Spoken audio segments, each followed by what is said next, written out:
Hello, my name is Marcus. I'm the compiler of a collection of therapy quotes entitled 1001 Windmills of the Mind, a collection of advanced self-help quotes taken what's often called the psychodynamic or the psychoanalytic perspective, which long ago, as I understand, was referred to by some as philosophical medicine or narrative medicine. Nowadays it's called the talking cure.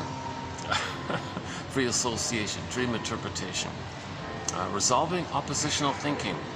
We got to go beyond adversarial thinking, oppositional thinking, either-or thinking, jungle slogan thinking, and find the third side of the coin, the golden mean, the diamond, the different facets that holds it all. We got to find a perspective that's inclusive of all sides, kind of thing. In other words, it's not either-or. It's something both and. That's the natural kind of perspective that's meant to be there. It may feel strange because we're so accustomed to either or. The etiology of this kind of either or mentality, that's because the baby temporarily creates two mothers in his mind, because no mother's perfect. So when she's hurtful, that's not his mother. Make up a good one. And now you got two mothers like that. That's unrealistic. But the baby temporarily did it just to organize the situation, just to manage the situation. So he does what's called the famous splitting mechanism, psychic splitting. The mother hurting him? No, wait, that's not my mother, that's something else. And keeps it separate and creates and hallucinates a good one. Oh, there's my mother. And it's a trick so he can feel safe. Now this is just temporary, just for a few weeks kind of thing. And later on, with a little experience and time, and assuming the mother is generally more loving than shaming, then this gets sorted out. And baby doesn't need to split and create two mothers. He can have one mother, you know. But if the mother is consistently shaming, misattuned, malattuned, if she's impaired, if she doesn't have her beingness to love, if she's battling with her past and she can't relax in the present, and she's still struggling with her past, the child maintains the splitting to continuously maintain the pain he's experiencing with the mother. That becomes a monster to him, and he's got to compensate with a goddess now. Now he's more entrenched with this kind of two parts like that. That's sort of the underpinning. It's the underpinnings there because the baby's dealing in a matter of survival. It is a question of survival for baby. So when the mother doesn't meet the baby's needs, he's a goner. That's a survival issue. Okay, so if that's all frozen like that, he's going through life kind of with survival jungle slogans. So he thinks everything. He sees everything in terms of the prototype or the template he created with him and his mother. And so he has unmet needs during that time, so he'll have the unconscious hope for the needs, so that's fine. If he doesn't get those needs, called narcissistic supply, he's enraged, thinks he's a goner. So useful, fine. Doesn't meet his narcissistic needs, he's enraged, who cares? So he didn't reach a place, so it's either or like that. He doesn't reach the place of seeing people as people, and they're traumatized, and they're crying for love, and they're confused maybe, and they have unmet needs, and they've got traumas and scripts, and they got templates from their trauma. Okay, we all love or cry for love. He doesn't care about that kind of thing. He's too self-centered or too egocentric in the sense that he's in survival mode. He's not in living, loving, understanding mode. He's just in survival mode. So if something makes him feel seen, or he's the center of attention, or it's all about him and he's entitled, everything's for him, okay, because he's trapped in the mirror. He didn't get the oneness of the mother, so that later on leads to what's called narcissistic supply. So he wants others to make him the center, make it all about him. He's the center, he's the most important one, and he wants to be quote-unquote fed like that, but not acknowledge the feeders as people, because the baby thinks the breast is his possession. So he even kind of like can't see people as people because he didn't get enough love to get to that place called differentiation, because he didn't get enough mother's supply like that. So he's looking for symbolic mother supply called symbolic breast kind of thing. Lucy Holmes says, yeah, the way she says it is, people with narcissism, they treat everybody like symbolic breast. They want to siphon dry and throw it away when it's, just supply. So they want to be fed by people, but not acknowledge and cannot acknowledge that they're people.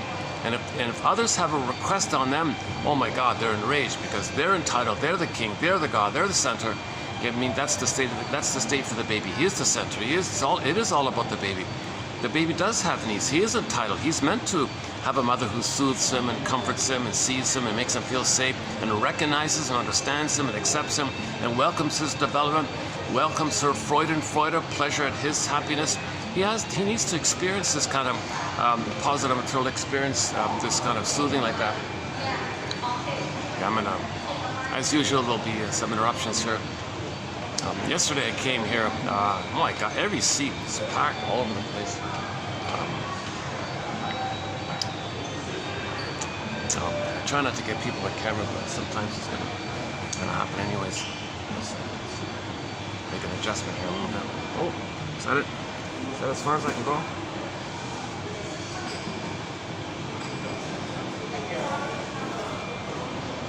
Let's try this then. All right. I'll still there. No. It's bound to happen, but I'll try to not to do it. All right.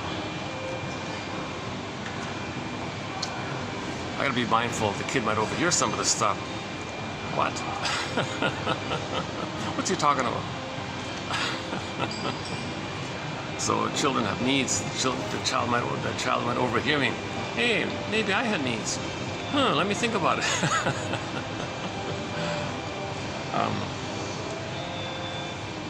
Yeah, so it's kind of common sense. Everybody knows the baby needs a level of safety called attunement, recognition, or reverie, or consideration, or soothing, or acceptance. How the mother treats the baby. Okay, the baby's wiring it all in. Okay, it's going to become procedurally known and become a part of him. So he'll treat himself the way she treated him. That's called like internalization, or interjection, or incorporation, identification, like that.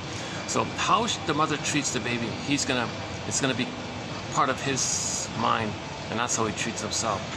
Okay, so for example, if the mother is present to the baby feels mother's presence. That memory's in there. He can be present to himself. He'd be present to himself. If the mother soothes the child when he's a little upset, the memory's there, the circuits are there. When he's upset, the circuits soothe him. He can soothe himself, in other words. Okay. So he needs this kind of attunement, they call it attunement, and so on.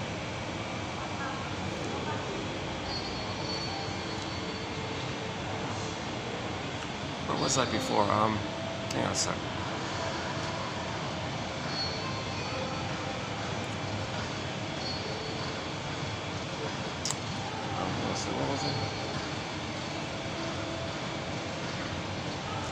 What was I talking about just before I went off on that little side when I moved the chair? What was that? Oh, that happens sometimes, son of a gun. That's why I like, in closed rooms, I can maintain the flow, I can maintain the stream of consciousness and not get sidetracked and struggle where I was just like now.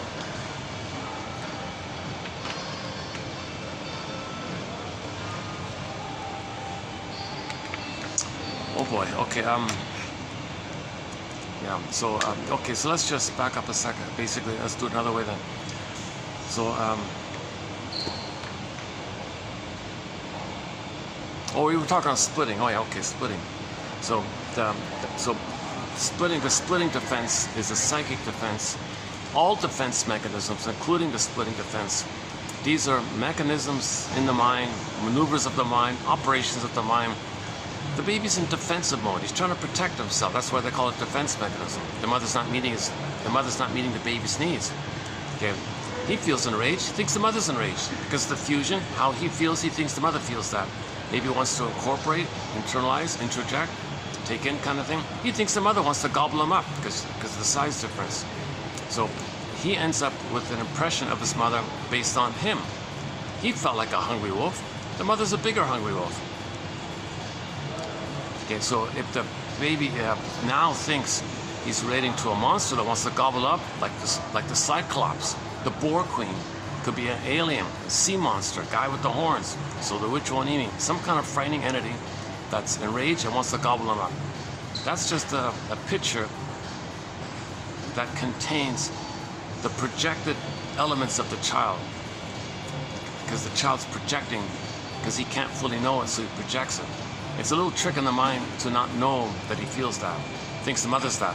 So I'm not hungry, I'm not needy, the mother's that. So it's a little bit of a way to deny how he feels if he says the mother's like that. But now he's cursed with that image that his mother's like that. So, but it gives him a little buffer. Now he knows what he's dealing with, even though it's a lie. So now he thinks his mother's a monster or something. Okay, then he did number 2. Okay, so first he projects like that, and then puts it in a separate psychic bin, says to himself, no, that's not my mother. That can't be my mother. No way, impossible. My mother's not a monster that wants to eat me. Oh, nonsense, impossible. No way, I can't conceive of this. I can't be, the baby can't know it. The baby can't know that the mother's misattuned, malattuned, not meeting the baby's needs. The mother's not a monster, but from the baby's experience of the mother not meeting the baby's needs, he ends up with the image of the monster like that. That's wild like that. That's called primary process thinking, primary imitation, dream world thinking, Alice in Wonderland thinking, up is down, left is right, things are wildly exaggerated, no time, things can shapeshift and morph and all that. Like in fairy tales, if the mother morphs, poofs to a stepmother, that's the mentation like that. Like things were good for the baby in the uterus, mother was loving, but at birth there was trauma. Now the baby sees the mother as a stepmother. So the child's imagery of the mother flips like that. It's the same person, but from the baby's perspective, the good mother died and the stepmother came in. It's the same person, but the baby poofs around like that. So in the primary imitation, you got a lot of these topsy-turvy, things can shape-shift and morph and twist, and there's no time in there. That's the thing about that. One thing about primary imitation is no time. That's a key one. So, so there's no contradiction, because whatever it is in that moment, that's what it is in that moment. Next moment, that's that moment. And there's no like cause and effect or a reference to past or future. There's only just this constant now like that. There's no memory of the past or future. It's a strange thing like that, right? So that's why that the baby's mentation, it kind of isn't that kind of mentation. And so you can imagine right off the bat, if there's trauma in that part of the brain that doesn't know time, he's going to spend his whole life dealing with this memory that was specific to the nursery, but he carries that memory in his limbic system his whole life, and a lot of energy in there. It's about his survival, so he's always dealing with this survival mentality, and so he's going to go through life kind of seeing things in that way, because he can't relax and enjoy the present. He can't see the present. He can't love in the present. He's got this timeless memory of the mother trying to eat him. And so he thinks he's just in survival mode. So that disperses in his life, and has jungle slogan. Oh, the world's not friendly. It's a jungle out there. You know, my greed or your greed, eat or be, and this kind of mentality. So he's always survival mode kind of thing. So he's not really being realistic about life. He's out of the nursery. There's no monster, but he's kind of like. That's the power of the unconscious motivation, unconscious fantasies. Once someone said that the slogan, know yourself, it's really know your fantasies like that. Well, that's part of it, I guess. And because of that pain and that trauma, we see all time as that time, and the ego splits. So yes, materially, the person can understand the presence of the present, and can pay the bills, drive a car like that.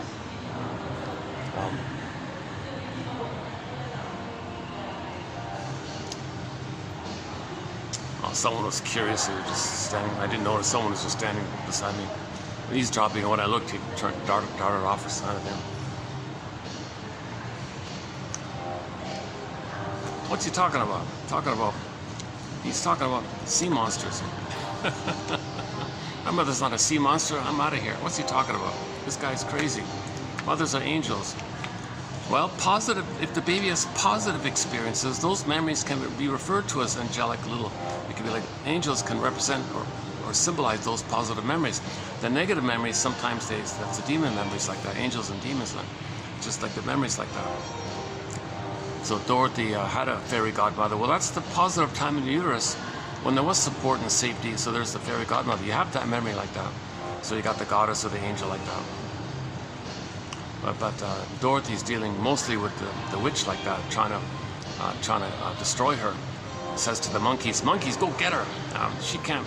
I want her. I want to eat her up or something. I don't know, like the Hansel and Gretel. We don't kind of see that extension of it, right?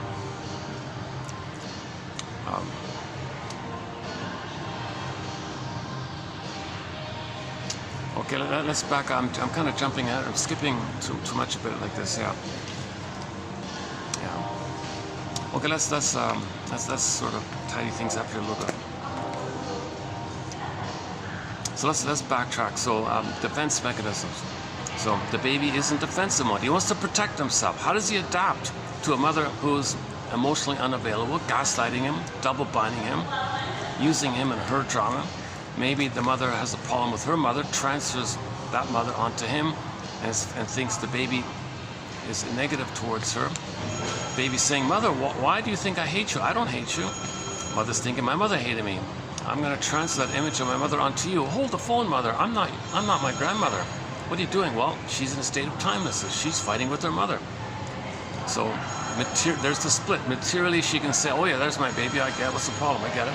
But she's going to relate to the baby as if it's the mother, hates the baby, fighting with the baby, resents the baby or something. Well, it's split. So that's a famous ego split. She can function knowing that the baby's her baby, but she's relating emotionally in her attitude, in her psychology, in her emotions, in her unmet needs, in her resentment, in her struggle, in her unfinished business with her mother, with the unresolved issue with her mother, in this timeless battle with her mother in the nursery, in that limbic brain that doesn't know time. That's kind of driving it. So under the sweet talk, it's this battle that's taking place, and the pain of it pulls in the cortex. Hey, cortex, make me unaware of this past. Make me unaware of it while I engage in it. Enter rationalizations, self-justifications, excuses, lies, flim-flammery, duplicity, double talk, whatever. So she'll make up false beliefs or beliefs. She'll make up rationalizations to cloak and camouflage and hide and conceal to herself and others the real thing going on underneath. So she won't even know him. Although the pain creates these beliefs, and the beliefs are created by the pain, but the pain is there to repress.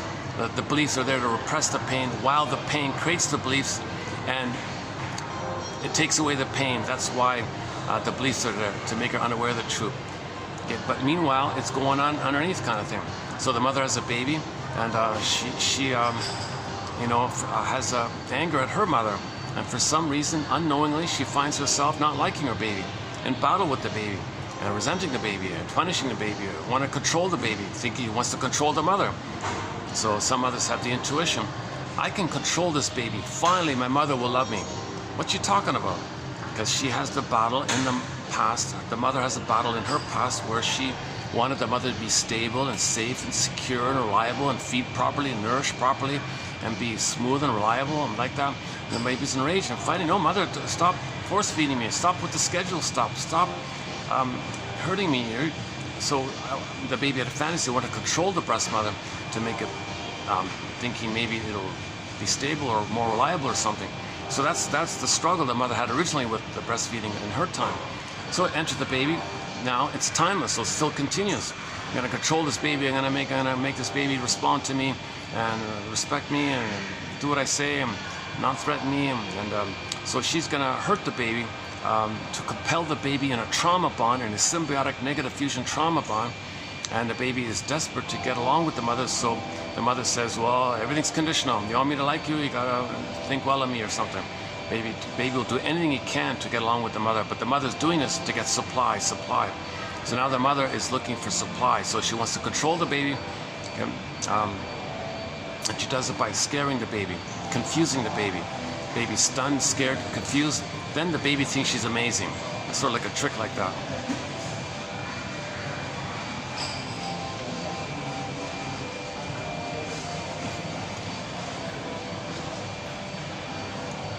It's funny, yesterday was Friday, I came here, every seat in the house was packed. And today's Saturday, I was curious about, it's kind of half empty here today.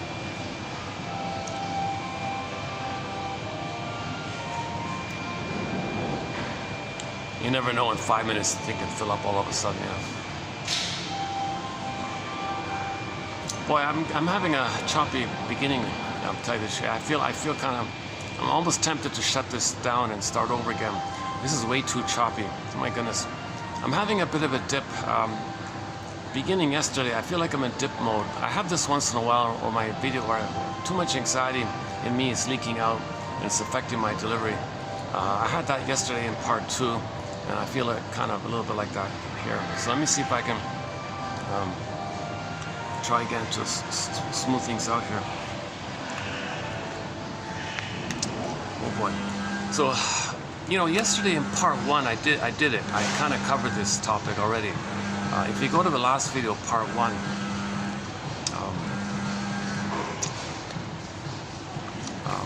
so that'd be, or whatever it was, 29 part 1 of 1. There's a 1 hour plus video about this. So I try to talk about this point here. So I can ask for a favor. Can you go?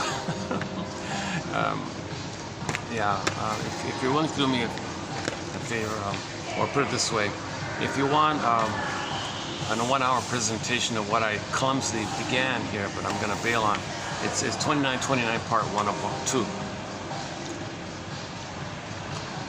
And then when I did part 2 yesterday, I was a little fatigued and I had too much coffee, and I was a little not the best of moods. I did one of my worst videos yesterday, part 2. So I want to pick up and try to do a better version of that, just for myself as well. So maybe let's jump into that. Luckily there are no views, so nobody saw. That's good. Okay. Okay.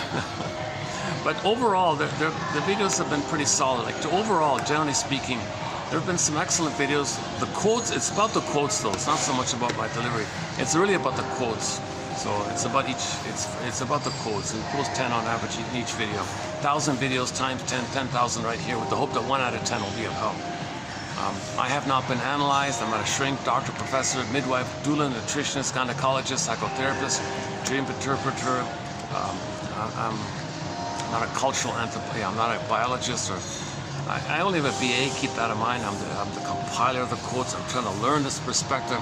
So, unfortunately, I haven't been analyzed. So I don't have the opportunity to share with you what I learned from the process myself directly, like a personal experience. I never had that experience. I looked around a little bit with my limited means back then. It's hard to find. It's hard to find the analytic therapy people out there. I don't know if they still exist even. From what I can tell, it doesn't exist in Canada. I can tell you that. I phoned around and just asked around a little bit. Oh my God, you got angry, bitter, grouchy, hot-headed, explosive. They're half on meds or something. I don't know what it is. I don't think it exists in Canada. I'm assuming that's the case in a lot of other places. I don't know what it is. Psychoanalysis was very popular in the 50s. And then the so-called K Street, or the PR firms, propaganda companies, psychological, all those pillage and plunder activities. They didn't want people to have self-awareness, because if people don't know themselves, it's easy to fool them. It's easy to make them to believe stuff. It's easy to sell things to them, things like that. So they don't want people to be self-aware. Then you won't be aware outwardly, easy to control people or something. I don't know. So there's just been a little trickling, like from the 50s onwards. There's been like a little tiny little specks till present of occasionally someone will come along and write something about what's object relations theory in a clear way, like Masterson, or I would say, and then people, and like a little bit like Rinsley and Althea Horner and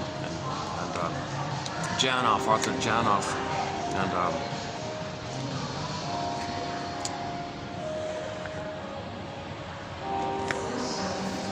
and we did a 3-video run on Ullman and Paul about narcissism.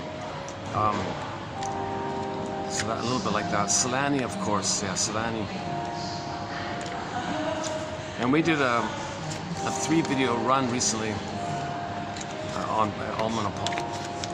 Who am I thinking of? We just did Elan Golem. Oh, there's an example. Elan Golem. She's analytically minded, and she wrote 2 books: Narcissism Trapped in the Mirror, '96, and her follow-up, 2015, I think, Unloved Again. That's a little bit analytic. And now I want to do another 3 video run.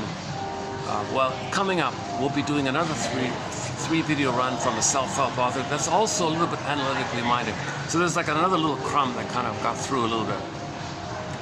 So I tried to do a bit of a preview of it yesterday in part 2. Due to how I was feeling, it was a mess. So I want to pick up here now, and maybe.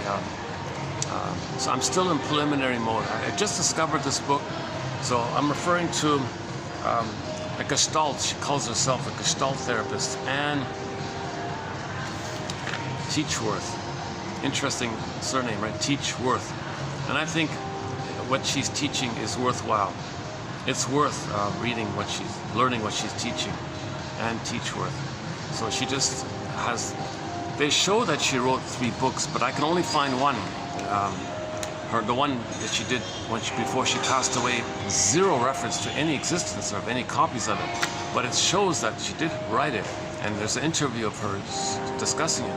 But there's no copies of it. That's the kind of thing I'm talking about. Here's a lifelong counselor, couples counselor, using the Gestalt method to help couples. And here she is writing probably her best book just before she passes away. Zilch, where is it?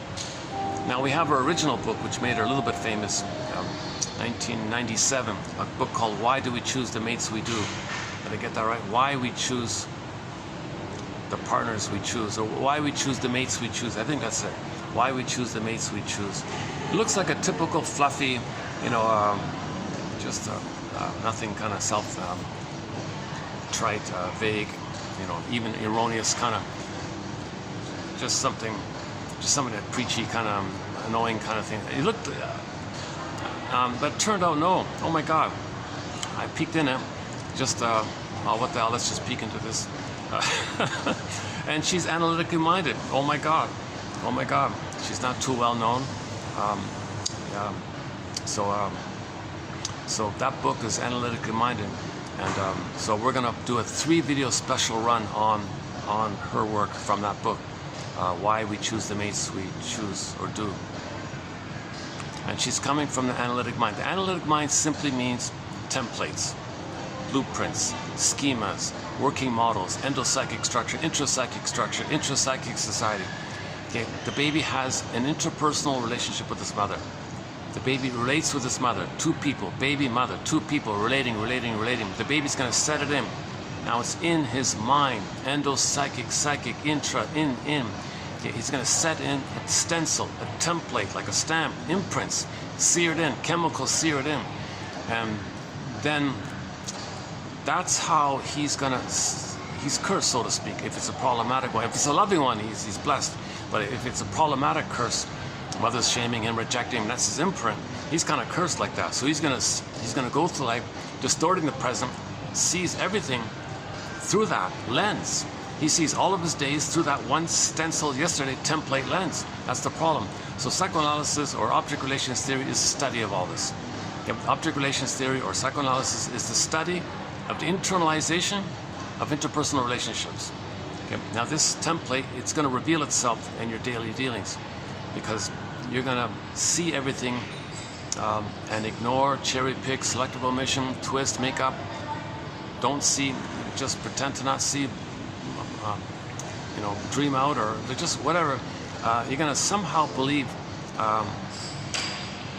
distort things to see the present still as the past. The past is still the present.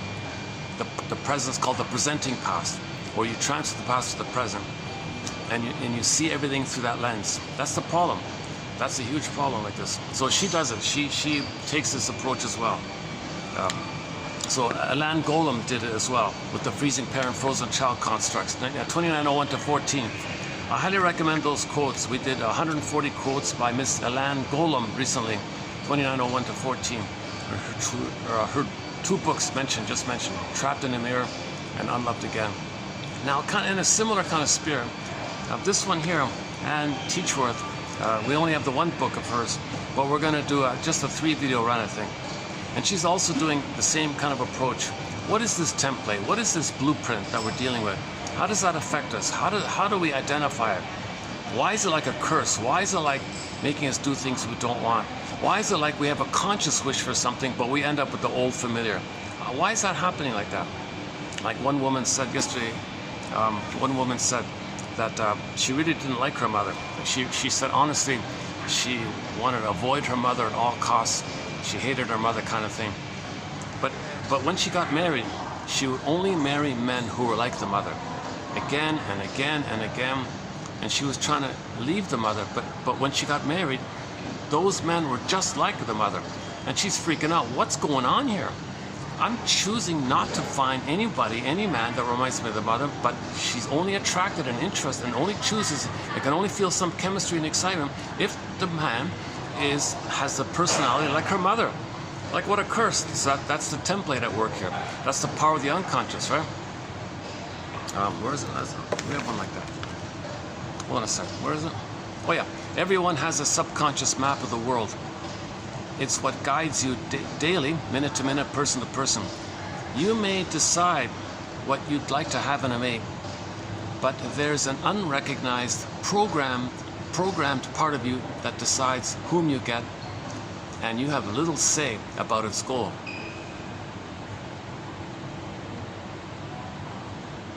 Oh, you know this one here. If you're conscious, that's different. We're talking about if you're unconscious. If you've ever been attracted to someone who wasn't good for you, in love with someone you didn't like, or unable to find the person you always wanted to be with, you are one of the thousands of people who have already experienced the conflict between what the conscious mind wants and what the subconscious mind demands, kind of thing. It's a compulsion. The demand is a compulsion. So typically with repetition compulsion, we recreate, okay, what we had in the past because we haven't left the past. So we recreate it to continue there. Unresolved, we didn't get the problem there, that's all we know. Just find it, recreate it, and you're back there, kind of thing. So she kind of adds a little clarifying point about repetition compulsion and recreating same script, different cast. Same script, different cast. Okay. So that woman, let's do that one with the woman here. So here's a quote by a woman. A quote, she says here, I married young to get away from my mother. I had to leave the home. So she, as soon as she could, she darted out of the house to get away from her mother. I married at 17 to get away from my mother, she says. As I look back on my 4 marriages, I married my mother each time. These guys treated me the same way she did. It's as if she was here all along in spirit, inside all my husbands. They were all like my awful mother. One and the same. I've spent 10 years in therapy working on my inner child's relationship with my mother. Now, you're telling me, Mrs. Teachworth here, you're telling me that all along it's because I'm like my dad and I've picked mates with my mother's personality because my dad was like a role model for me, so I do what he did. So my father chose this aggressive woman, and I take my identity. So she likes the father, right? So she models her identity after the father. So she's going to do what the father does. So what did the father do? The father chose an aggressive woman or something. Now she doesn't like her aggressive mother, but she's the father who chooses aggressive women. So that's the curse she's in. She's going to choose like the father.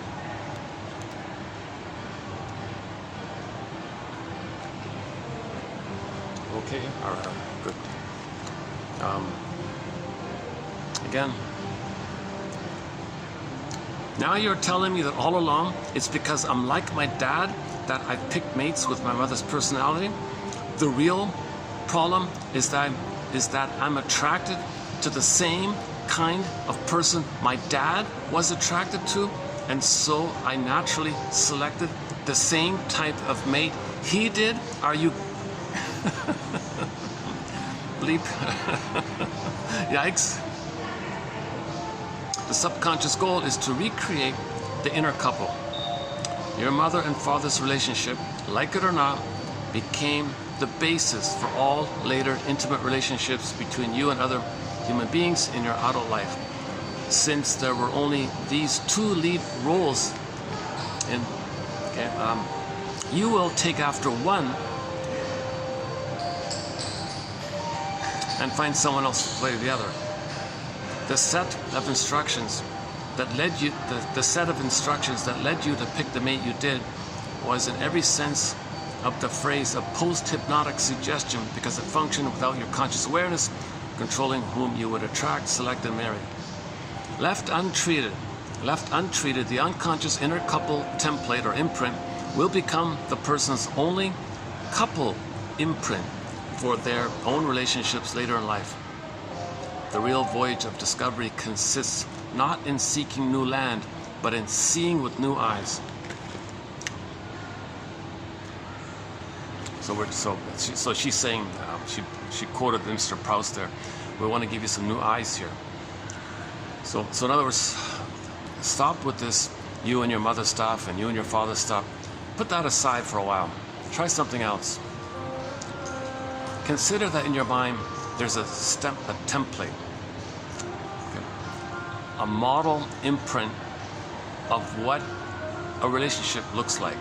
You got a guy there who's your father, and you got a mother there who's your mother, a woman there who's your mother, and you see how he related to her and how she related to him and how he responded and how she responded, and it's like you got this film going on and it's stenciled in and it's all you've got.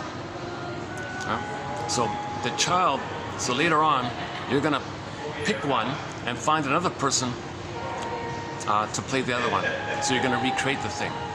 So she says that typically the one you maybe a little bit regard as your quote role model, you'll be that one. But the thing is, you as the child doesn't choose what you want. You just follow the role model. You do what the role model did.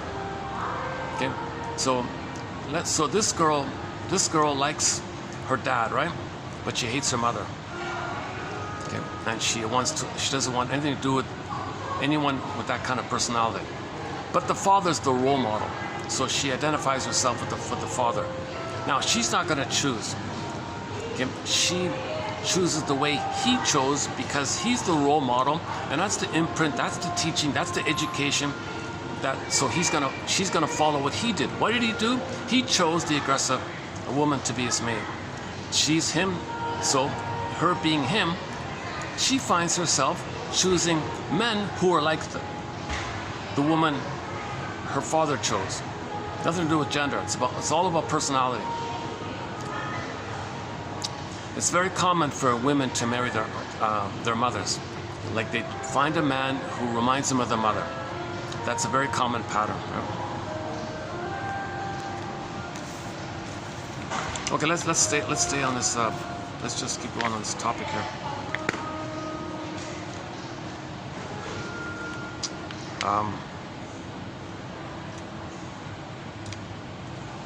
It's not how our mother or father was with us that determines who we select for.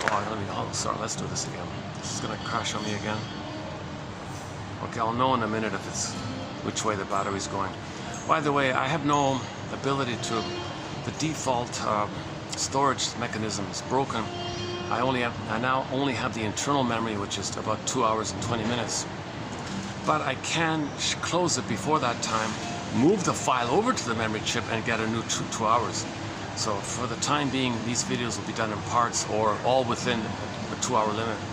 A little annoying like that, but and I have to catch it before I have to close it before I lose the storage. And I gotta close it before the battery crashes, and I gotta close it before the thing overheats. I got all these little things going on with this old phone. I'm using a really old basic budget. I was thinking about, like, why do I choose these broken things, the old broken things, with all this drama with the car? I do it with the car, with the phone, the laptop. And I was thinking, like, wait a minute. My mother was a bit dramatic and dysfunctional. Am I doing that with things? Like, am I modeling the quiet father type, and then now I'm dealing with this frustrating, annoying thing? am I choosing these half-broken things because that's my template in terms of relationships. That thought occurred to me as I was walking over here, like with the broken phone like that. But let's just stick it to basic relationships. It's not how our mother or father was with us that determines who we select. That's very common. We think that we as a child didn't get our needs met with the mother, let's say, for example, or with the father, let's say. So from that perspective, you make your choices. No, she says, put that aside for a while. Try something else. Don't think of it like that. Think about how you may identify with one of the parents, and you're gonna imitate how they chose. It's different new eyes, right? It's not how our mother or father was with us that determines who we select for a mate. It's how our mother and father were with each other in our early childhood that forms the marriage imprint, the inner couple.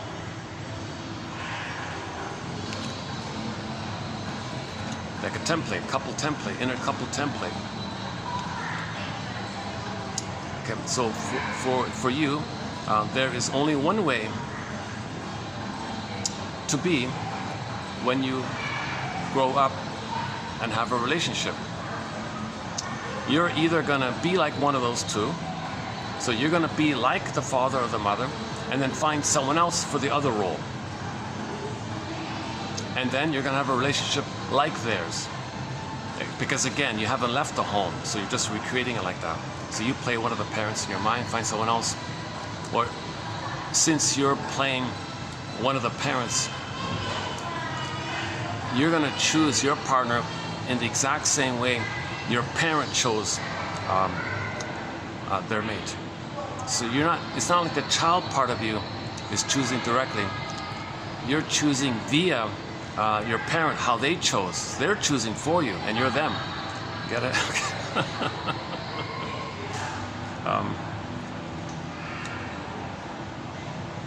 Okay, The Inner Couple was the training film that you watched every day as a child. So about this imprint, right?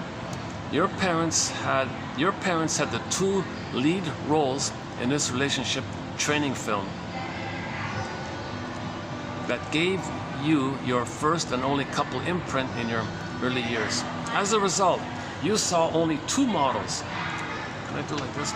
Is this okay if I put my elbow? Is that a little bit, I'm being a little lazy here today.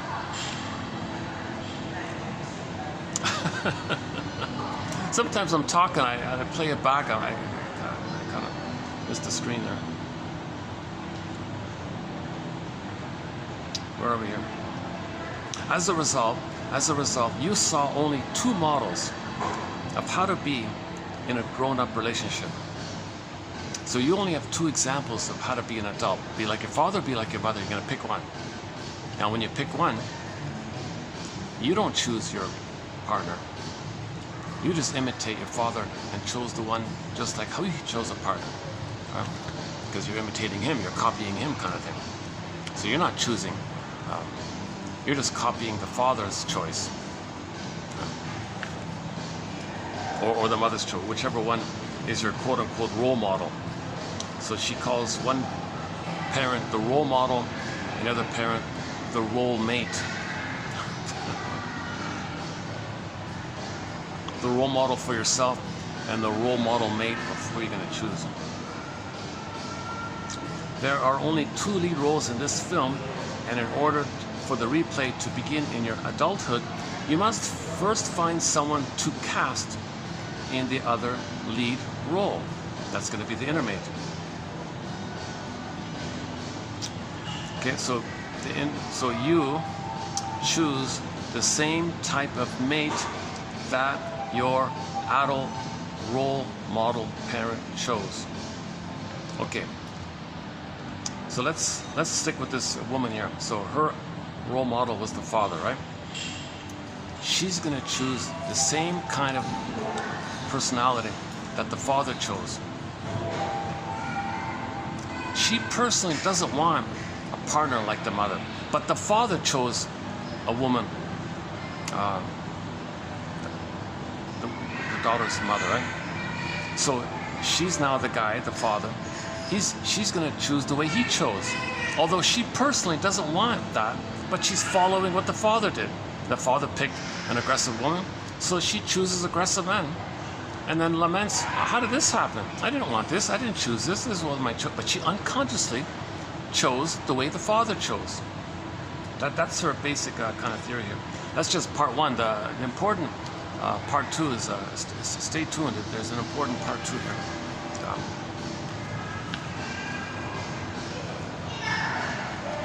So we're still on part one here. Where are we now?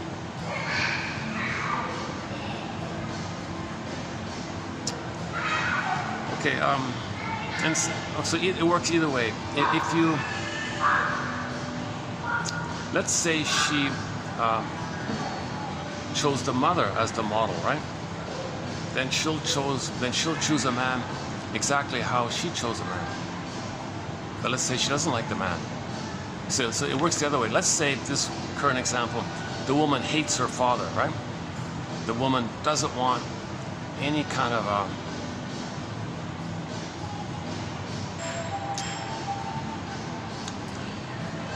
let's say the father was sort of the typical quiet, aloof, leave me alone, don't talk, silent, strong silent type, let's say.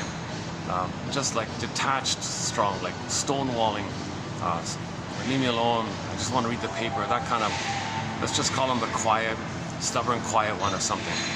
Okay, and let's say the mother was the more, dramatic, trying to get attention. She was lonely, the guy ignored her. She creates intensity. She wants to pick a fight to have some interaction. There's no intimacy, there's no affection, so she'd rather have a fight better than nothing kind of thing. So let's say the daughter sees all this. Gee, you got the strong, quiet guy, and you got the hysterical mother. Let's say for some reason, the daughter says to herself, you know what, at least my mother is trying to get a relationship going here. This guy's refusing. He's a turtle, he's detached, he's schizoid. He doesn't want to have any kind of relationship. He's in his little fantasy world of his own. He's not relating. I kind of admire my mother. It's naughty what she's doing. It's kind of pitiful what she's doing, provoking fights and doing little things to make him angry. And but she's trying to relate to him. Maybe the daughter will role model by the mother. And she hates how the father is such a stone cold, schizoid, detached, live in his own little ivory tower thing and doesn't want to relate. He's got the avoidant attachment style. No trust, no connection, no attachment. He just wants to be in his little bubble and treats his wife like a servant in a background or something. So maybe she hates that. So maybe she a little bit likes what the mother's doing. So she role models herself by the mother, the hysterical drama queen mother. And the daughter, the daughter doesn't want a husband like her father, detached and all that. But what's going to happen? What's going to happen? She's going to choose men according to how the mother chose men, how her mother chose the man. So her mother chose the turtle, let's say. Now she herself hates the turtle man and wants to avoid it, but out of a compulsion, out of some puppet master blind, unknown compulsion, they say, is it fate? Is it the stars? Is it Saturn? Is it Jupiter? Is it pheromones? Is it hormones? Is it some unknown, some kind of unknown metaphysical unknown thing from past life? Is it some kind of fortune teller thing? Is it some kind of perfume thing? Is it some kind of food thing, or is it some kind of whatever? It's not those kind of things that pop culture talks about. So since she becomes the mother that she admires, the drama queen mother, she chooses how she chose. So she's going to choose a turtle husband, like the way the mother chose a turtle husband. So she ends up with a turtle husband and says, what the hell? This is just like what I had in childhood that I hated. How did I get this? How did I recreate this? Right? So that's the issue. It is unresolved. She's got the template. That's all she knows. It's familiar. Familiar. The word familiar. The first part of the word familiar is familial, from family. The second part of that word is liar, like a lot of lies and deception. So it's familiar, but it's painful, and you don't like it, but you're in there anyways. You're back there anyways. So that would be like a variation of the example given here, of the 17-year-old who had 4 bad marriages. So the daughter can marry men who remind her of the mother that she doesn't like, or the daughter can marry men who remind her of the father she doesn't like. Like, oh, hang on, sorry, back up. The daughter can marry men just like her mother, who she hates. But she'll marry these men who are like the mother. So all about personality, forget about the gender stuff. Or the one just mentioned. You can follow the gender one. She'll imitate the mother. She'll marry a man just like how the mother married a man. So she'll marry, the mother married a turtle, she marries a turtle. That's kind of easier like that. But if she likes the turtle and hates the drama queen mother, then she'll marry a man who's a drama queen like that.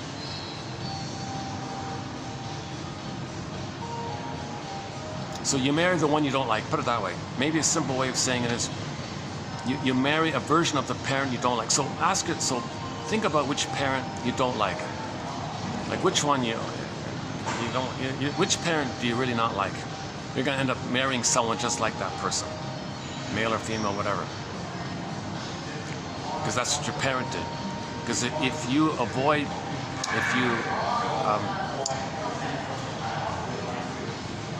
you only have a template of 2 role models, right? The father as a role model, the mother as a role model. You're going to pick one, right? So they're the ones they do the choosing. You don't do the choosing. They do the choosing. So your choosing is their choosing. You choose the way they chose.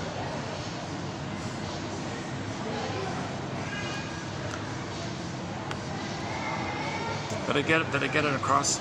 It's funny, when you read it, it's pretty clear. When you say it, it's a little tricky when you say it, right?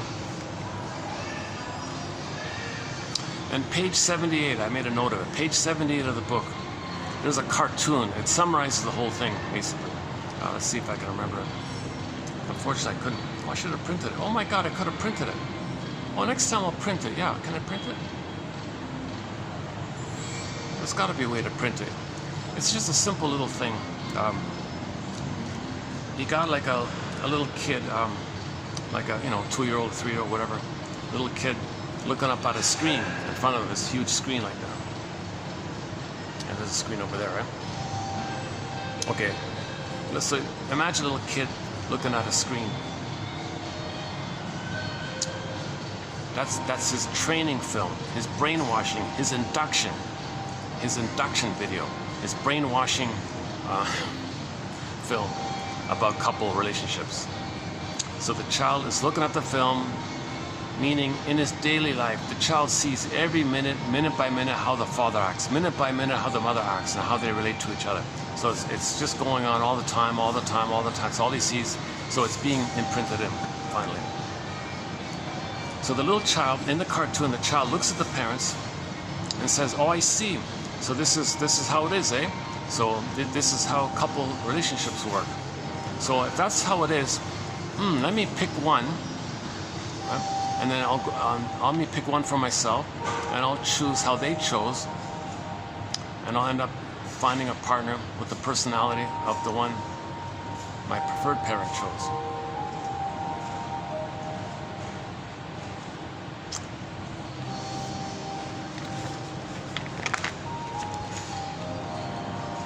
It's okay. Everybody's way down there. Okay. I don't know if I haven't seen it. Yeah, I've never had any complaints or any kind of signs of. Oh, they're way down there, right? The staff keep reassuring me, no, you're fine. You're okay. You can do your video.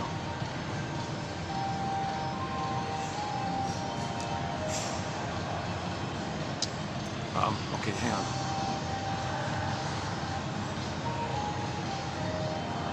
Oh, the training video, okay.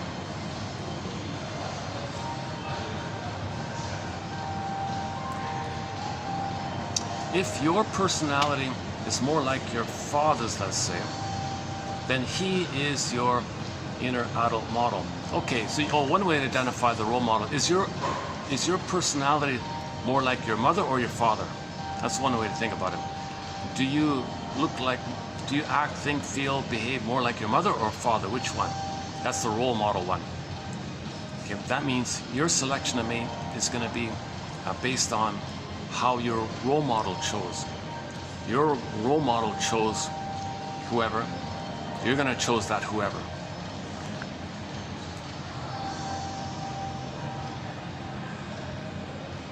Nothing to do with gender, it's all about personality. Okay. No matter which gender you are, okay. We subconsciously copy the personality of one of our parents and then act it out in a relationship with someone like our other parent.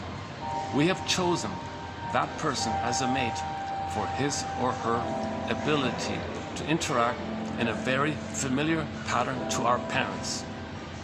You haven't left home yet. You haven't left the home yet. So you didn't develop out of the home. You didn't get your needs met to do so. Now, of course, if the child has a healthy model in his mind, oh, he makes I statements, she gives empathy,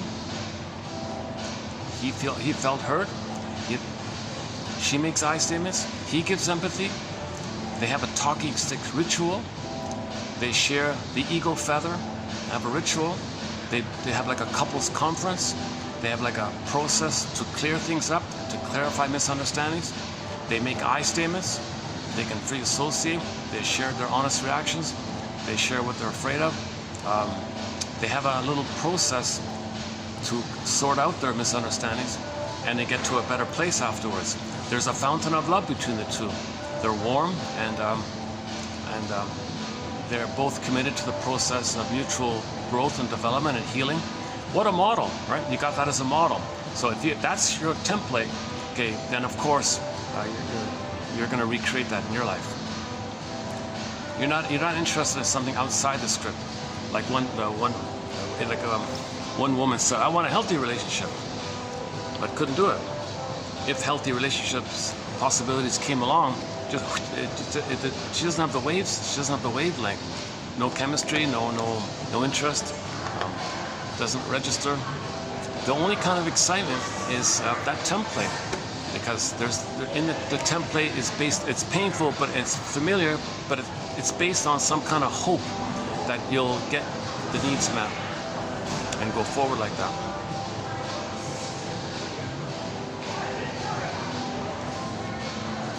Okay, let's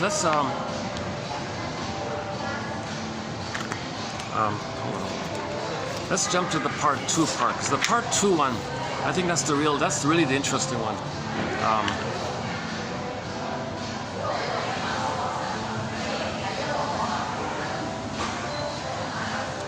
Okay, I'm really gonna just paraphrase it here.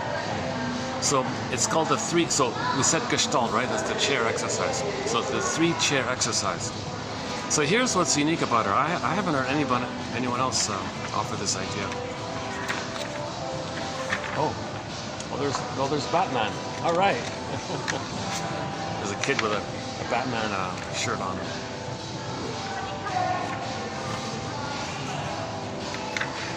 That's okay. He's looking around. That's okay. Yeah, he's curious. He's in the world is my oyster phase of development. So he's running around thinking he can go anywhere he wants, do what he wants. He's Superman. And he's even wearing a superhero shirt.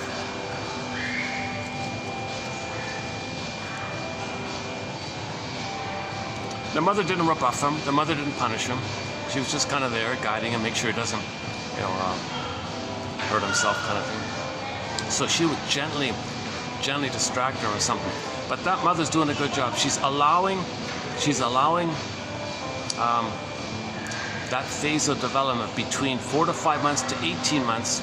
That kid's probably like maybe 5 or 6 months. I think he's just kind of young like that. So she's allowing him to. The world is my oyster. This is all mine. I've got new powers. I can walk. I can crawl. I can hop. I can climb. And he still is in the psychology of being one with the mother. That phenomena called primary narcissism, infantile megalomania, the megalomaniacal self, the idealized self, the glorified self, thinking it's all him, it's slowly going to dissipate, but it's mainly there from 4 to 5 months to 18 months.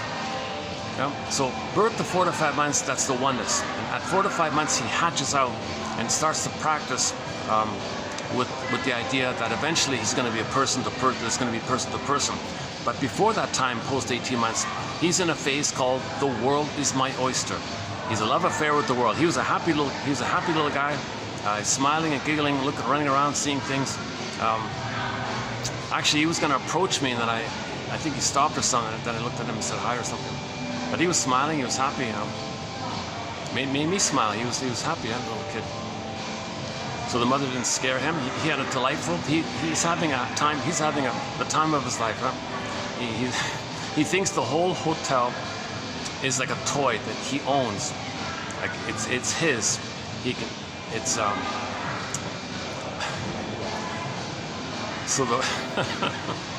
so he has that kind of attitude where he's still in that phase. It's at 18 months. When he reaches 18 months, then he realizes, oh, okay, I'm not a little god, and the whole world is my possession. Oh, I see. Oh, okay. Oh, there's like people here. Oh, that's a whole new thing here. Okay, well, now Voyager seeked out forth. Now there's even a greater delight in the human realm. He's still in the godlike realm, right? Little god lives forever. Superman like that. Then 18 months he'll be in the narcissism mainly dissipates, and now he's more about learning, and now he's more conscious, and now he's starting to discover what he likes. Trial and error. The mother functions as a secure base where he explores. Child freaks out, runs back to the mother for emotional refueling, where the mother says, I'm here, you're safe. The child gets the message, I can learn and I don't lose my mother? You mean I can have my mother as a secure base while I learn? And she's there, I don't lose her, she doesn't punish me, she doesn't need me to take care of her or do something for her. She feeds me and allows me to discover and learn. This is awesome. The child needs that two parts. The secure base, where the mother does communicative matching, a little improv. Yes and, yes and. You learn that, yes and. Teach him a little more, not too much. For the child to get the message, he can learn and not lose his mother, and the mother's okay. Because some mothers freak out at this point. Some mothers say, you're going to know so much about yourself, you're going to need me anymore. Boo-hoo. No, I'm going to rebuff you. The child says, look what I found. Oh, I'm busy. Oh, the child thinks, I lose my mother if I discover, if I learn, if I'm curious, if I wonder, I lose my mother. I don't want to lose my mother. So he gives up. He could be stuck in that kind of place. So he'll be a little bit dysfunctional in his life, self-sabotaging, kind of thing. But so he'll be loyal to the mother, because the mother did that because she didn't want to be alone. She was afraid to be abandoned. If the child's autonomous, the mother feels she's abandoned, she lost. So that's the problem. So some children. Now he's better off to be frozen post 18 months than prior to 18 months. If the child is traumatized prior to 18 months, he makes the Faustian deal. That's the Stinger's area. But that kid is well on his way. He's really very well on his way, I think. He was happy. The mother didn't punish him for running around making a noise or whatever.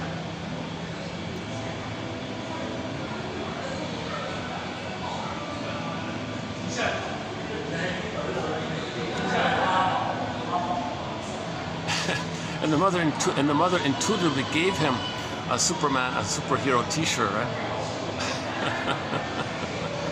Because he really does feel he's got new powers. Like before, he's just passive, right? But now he's got musculature, motor skills. He can like stand up and crawl and run and all that. And he's running around now. So he feels like a superhero, and he owns everything. Like in Spider-Man, when he got his spider skills, he had a real love affair swinging around. I think it was a tip-off to this phase of development.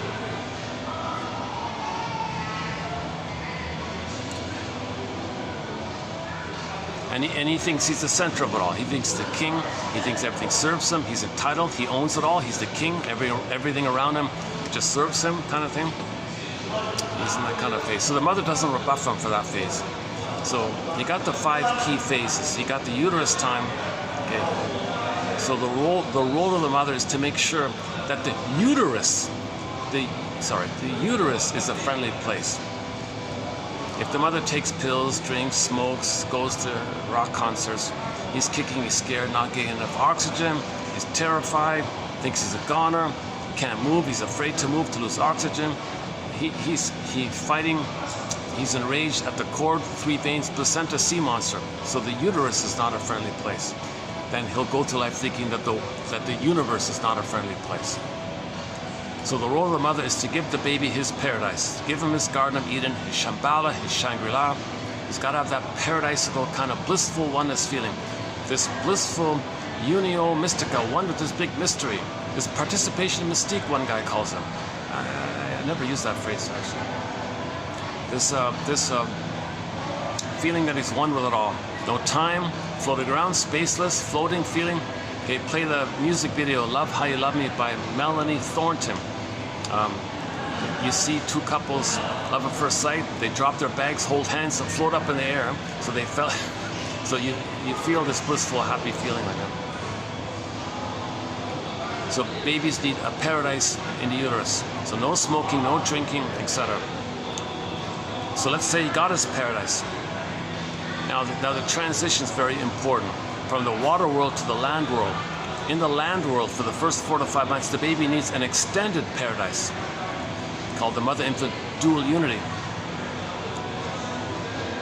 So the oneness is still there. The symbiosis, the merging, the fusion, where he thinks is all him, he's a little god, little king. So he needs to feel that blissful feeling he had in the oneness in the uterus. That intimacy continues with the feeling, with the skin-to-skin contact, with the loving gaze, with the warm embrace, with the intimacy of the skin-to-skin, okay? And you want to maintain it. Now, now here's the thing: if you remove the cord, okay, trauma, pin goes in the collar, flat, okay, soul flies away. You're giving birth trauma. So baby's betrayed if you give him birth trauma. If you remove the cord and the placenta, that's the bridge to the mother. You take away the bridge, he lost his mother. He freaks out, where's my mother? He freezes up inside. So he's already traumatized. And then the hormones the mother produces at the moment of birth, if the child's removed, those hormones dissipate. Now the mother can't establish the bond with the baby. Plus the baby's maybe in a towel or something. So you lost the skin to skin. The hormones went away. He was already betrayed and froze his soul when he lost his mother, when he lost the cord and the placenta. And then babies return to the mother. And like, who is this stranger? Mother's frustrated. Well, baby doesn't like me, she says. Makes excuses. Oh, it looks like to him. There's a problem already because the attunement cannot be established. Once the attunement is broken, then you got relational trauma. So severing the cord can lead to birth trauma, and then the relationship misattunement can lead to developmental trauma, relational trauma, interpersonal trauma, i.e. known as attachment trauma. Now he's got a trauma bond like that.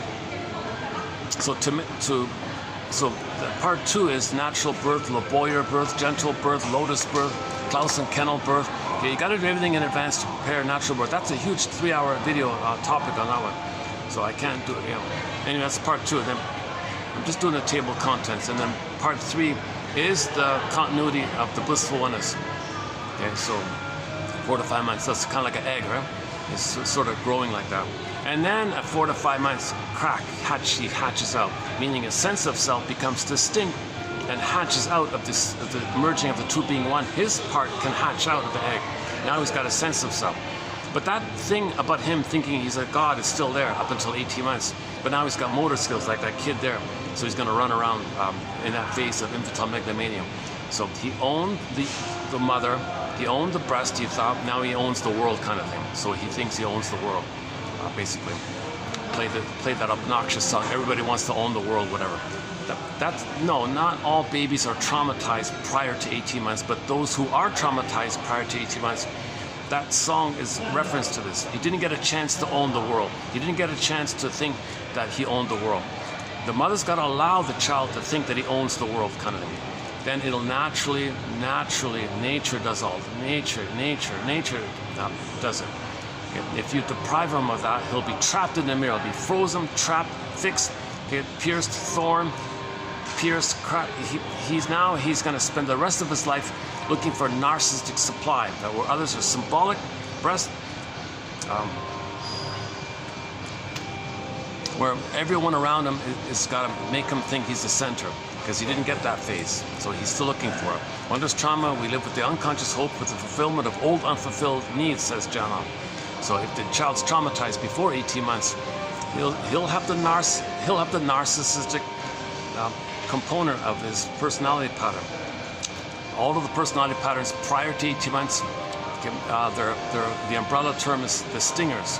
Okay? They make the Faustian deal. That means they become the mother who shames them, who shames themselves. In life, they find proxies to play them and shame them. Hocus pocus. At the same time, on another level, when they replay what happened to them, by finding proxies to stand in for them and doing to them what the mother did to them, because they're the mother, so they shame others, finding others to represent them whom they're going to shame. That's the Faustian deal. They sell their soul. Too painful to shame yourself. Find proxies to shame and think the proxy's you, to make you unaware that you're shaming your soul. Now you got to hate and shame others to make you unaware that you hate and shame yourself. That's the Faustian deal. You get mother's power, but you sell your soul all the time. And so you got to find proxies to represent you, and you shame them to make you unaware that you're selling your soul.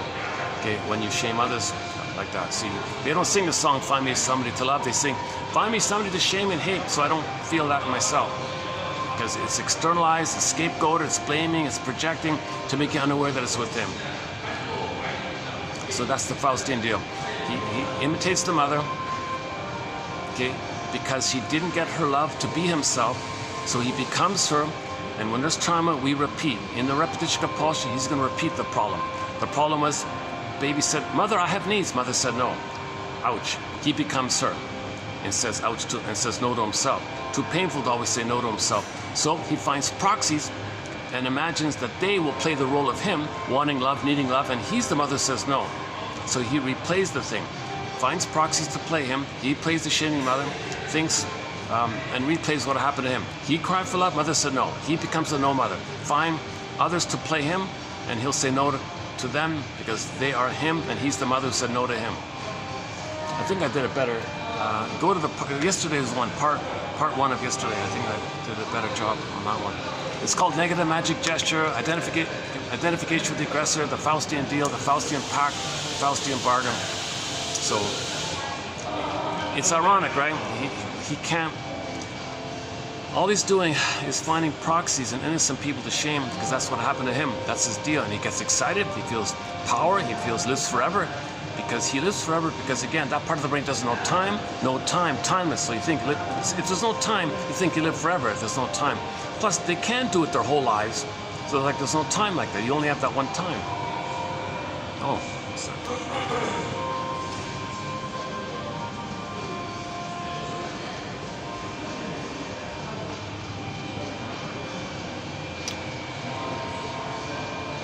someone's just right behind me. I might maybe just... maybe I can go outside for a few minutes, and when I start sweating, I'll come back down. Hold a second. Oh, I wonder the chair thing. Oh, hang on. Let's do the chair one.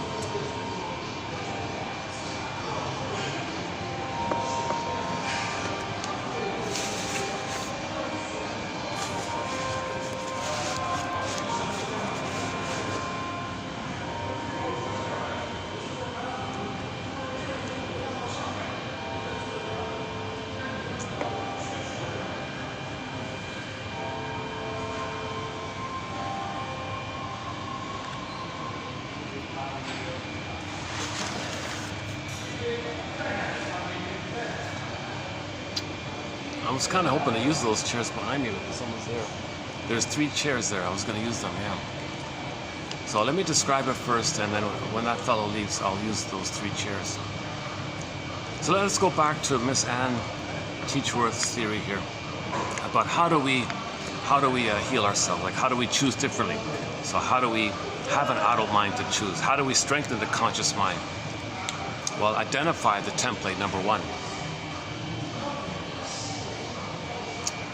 So the technique is Gestalt therapy. they call it a holistic kind of approach. And there's a lot of role play. It's basically role play therapy, doing a lot of these role plays.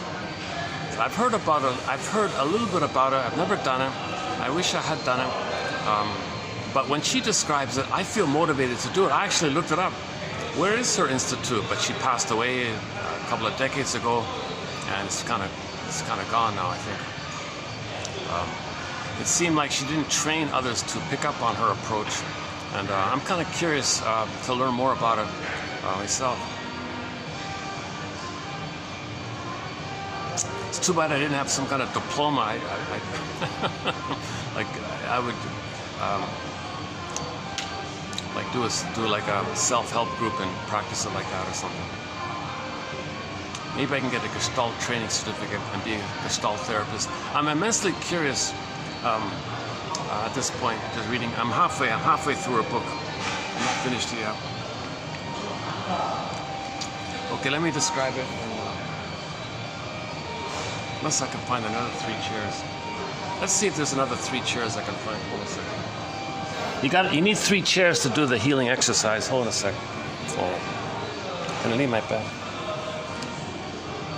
Oh, he left. Oh, hang on. Oh, he left. Oh, he left. Oh, okay, good. Hold on a second. He didn't have any kind of drink or anything. Okay, so here's 3 chairs, right? Here's 3 chairs, right?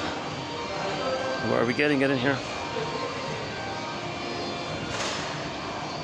Okay, so what's going on here? What is this? Oh, there. Oh, here we go. 3 chairs.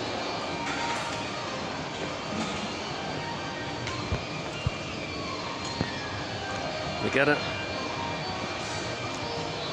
Do we see 3 yellow cushions? Can you see 3 yellow cushions? I'm not getting it clearly here. Okay, there's 3 chairs, right? So you start off by finding yourself 3 chairs.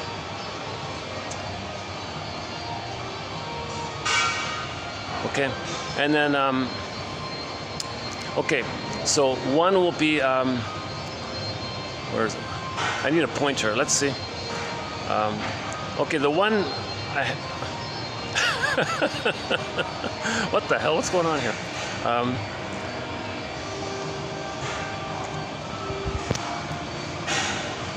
I need some kind of a pointer or something.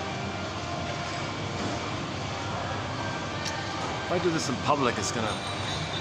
I don't want to freak people out here.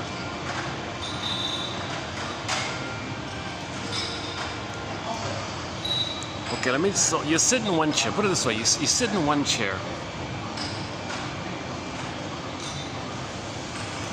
Okay, that'll be you, like the child you. Like that'll be you, right? So let's do this.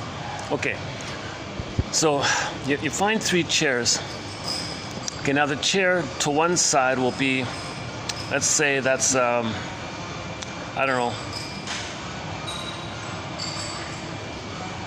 What's going on here? Okay.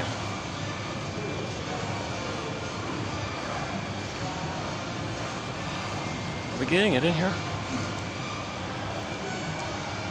I'm feeling very uncoordinated in this moment here. Okay, let's say one parent is here. And then the other parent.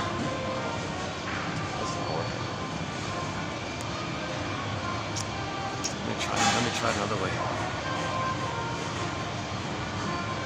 How about these 3? How about these 3 here?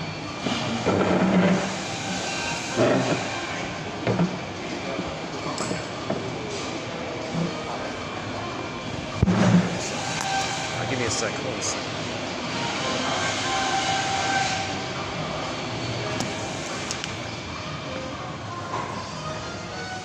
How am I going to do this? I need 3 stools. 3 stools would be better. Oh, okay. Okay, here, let's do this.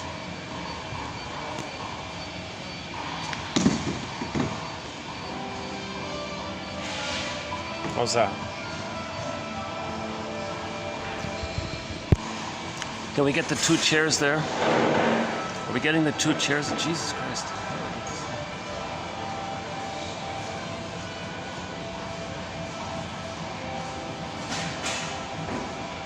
Camera's too small, is that it?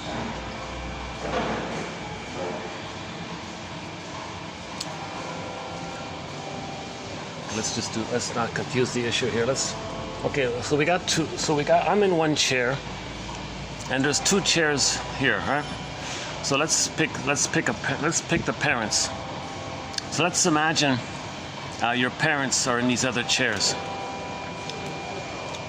So put the father in one chair and the mother in the other chair. Okay, so let's say the father's there and the mother's there. Okay, so just briefly recall how they interacted when you were a child, but now observe it like from an adult point of view. So your father as a person, as a human adult, what was he like in his behavior? And what was she like as a woman in her behavior? And how did they resolve their conflicts? What did they talk about? Or if there was a misunderstanding, what did they do? How did they solve problems? Okay, so notice the dysfunction that's taking place, the pettiness, the passive-aggressive behavior, the stonewalling, the excuses, the lying, the little Cold War that might be going on, some kind of a painful interaction might be going on. Now recall that you as a child didn't like this. Like you as a child, you wished they could have been healthy and loving and caring and open and communicative and friendly and smiling and getting along with each other. You wanted that, right? Now chances are you didn't get it. So let's okay, so we've identified two dysfunctional people here. Dysfunctional father, dysfunctional mother, who didn't know how to communicate with each other. Okay, so you established that, right? Now in her book, she says you can sit in the father's chair and introduce yourself as the father. So you move over to the father's chair and say, hi, my name is so-and-so, and then you just give like a little introduction. And then same then you hop over to the mother's chair and you play the mother's voice and just give a basic introduction. Hi, my name is so-and-so. And just to notice, and just so you can see them as people, just so that you can see them as people. Okay, now you step back in your child's chair and say, all right, what should have taken place? What do I wish took place?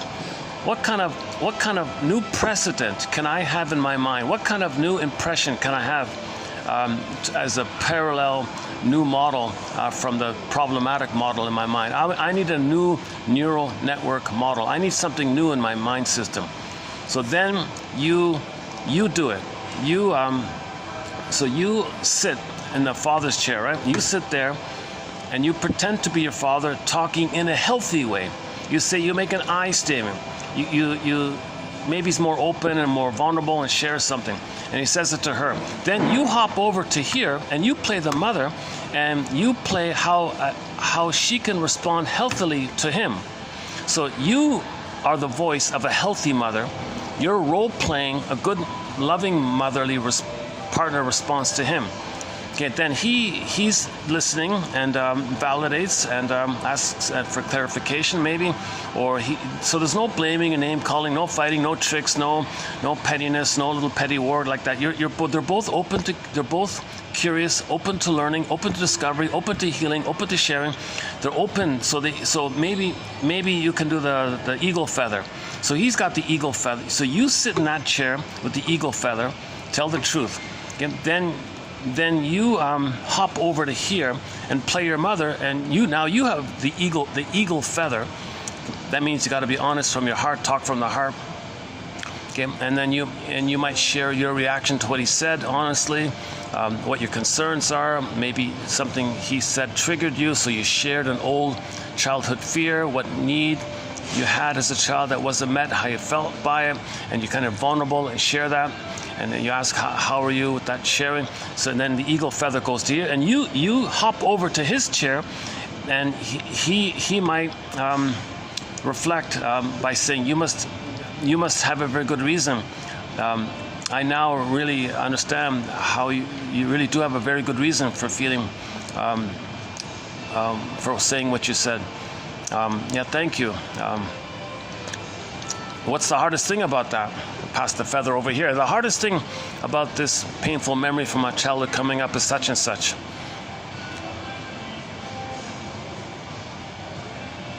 Okay, so, and he's listening, and and then you hop over here listening.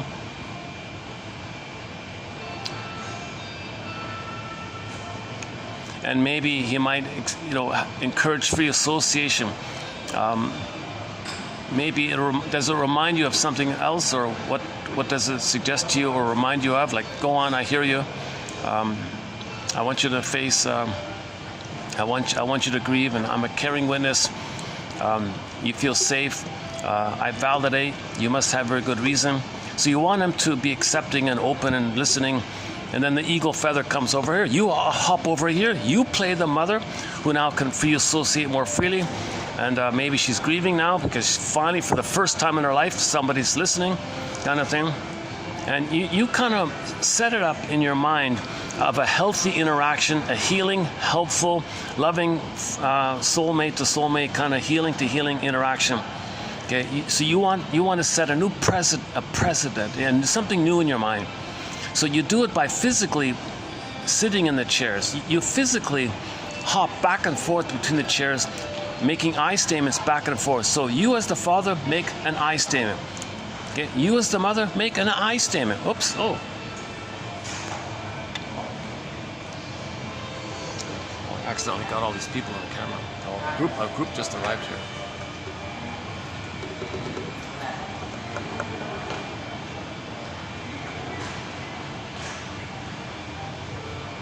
Maybe I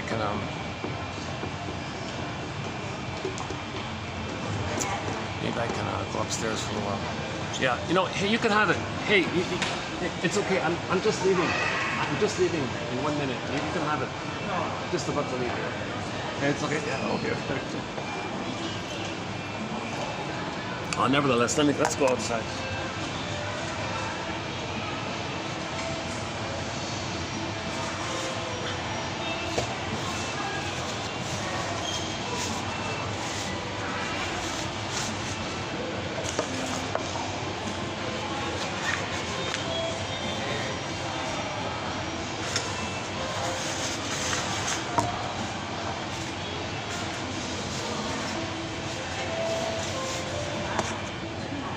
The coffee. I still got it.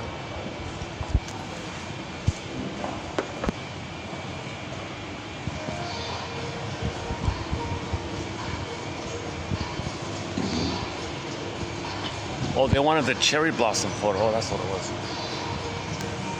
Oh, all they were doing was taking a photo of the cherry blossom. Maybe I'll stay here. Oh, they left.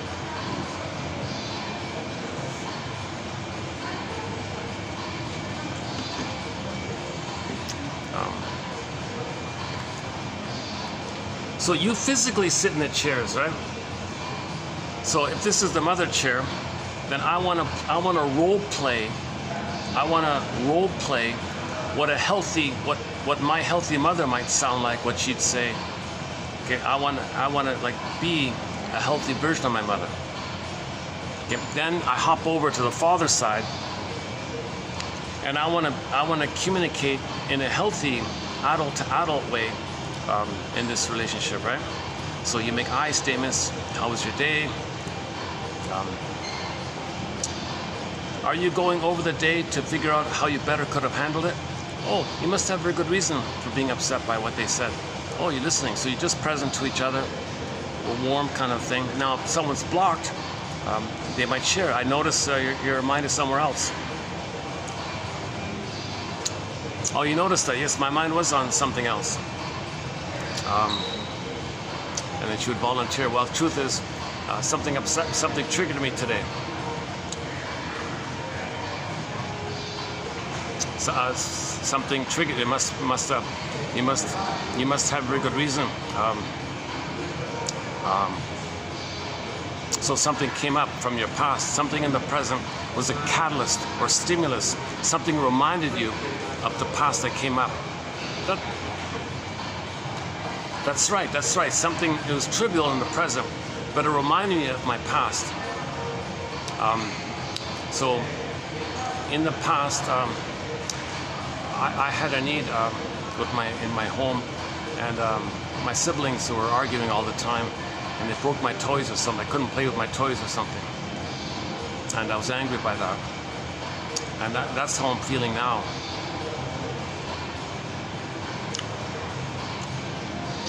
So you're reminded that in childhood you had a need to explore with your toys and have the toys in good condition, I guess. And your siblings, you said, smashed it all, and you were angry like that, and that's what you're feeling now. And this old feeling is brought up to you now because something in the present kind of reminds you of that. Yes, that's right. Thanks for noticing. Yeah, that's right.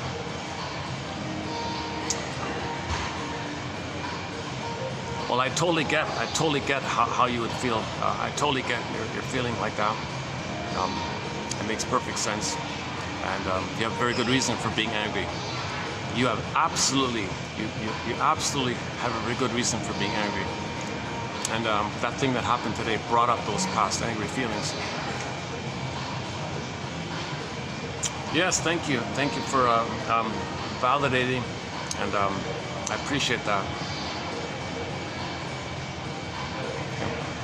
Okay, and so I guess I hope you get the idea.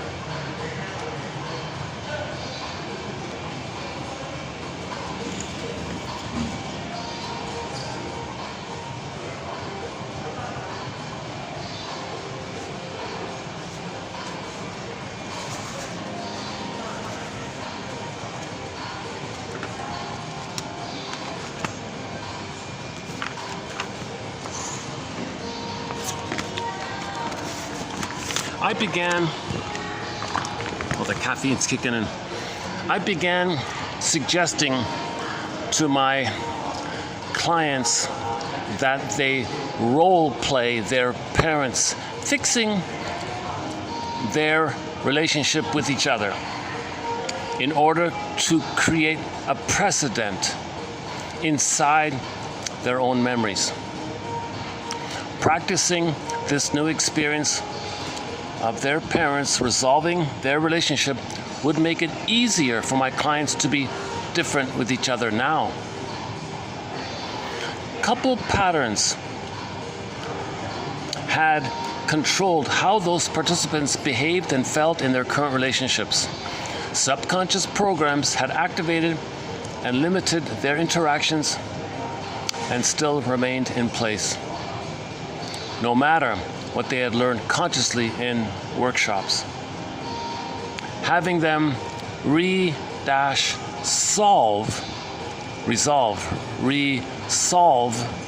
having them resolve their parents' unsatisfactory relationships themselves instead of just wishing their parents had.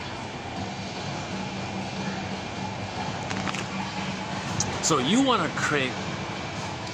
to have some kind of memory yourself that you're going to make yourself of your parents acting in a functional, healthy way. So you're going to role play a healthy father. You're going to role play a healthy mother. 2 chairs back and forth. You do that, so you then can experience in your mind that interaction of a healthy father, healthy mother, a healthy couple interaction. So you got to role play a healthy father, or role play a healthy mother, and hop back and forth between the chairs, making I statements, sharing your reactions, validating, accepting. Okay, just whatever you learn about healthy communication, you apply it on the father. And likewise with the mother, and let them speak using healthy communicative approaches. If someone's being cynical, well, the other one calls that out. That's a healthy thing to do. I notice that you said it in a different tone. I'm wondering if there's any kind of a cynicism in when you said, you got me. You're right. I was being passive aggressive. Okay, so go on. You're angry and you're expressing it passively. What's up? Okay, you got me. Yes, I'm angry and I'm expressing it passively. Okay, so why? Yeah, okay, because, well, 2 weeks ago, such and such, and I didn't communicate it to you. I'm angry at you, so I expressed it in my cynical attitude with you. Oh, ouch. Okay, so what did I do that brought up the angry feelings from 2 weeks ago? Okay, fair enough. You didn't do such and such. That reminded me of a childhood time when I trusted my parents and had a need for safety, trust, communication, growth, learning, all that wasn't met. I was angry like that. And so your little thing brought up all that, and I transferred that anger to you. And yeah, I take it back. I want to own the projection. That's called clearing, emotional clearing. When you own your projection, withdraw your projections. Something the partner does in the present that's trivial, that leads to a huge emotional reaction in the other person. Okay, that's childhood stuff coming up. So you gotta, that's part of the healthy side of it all.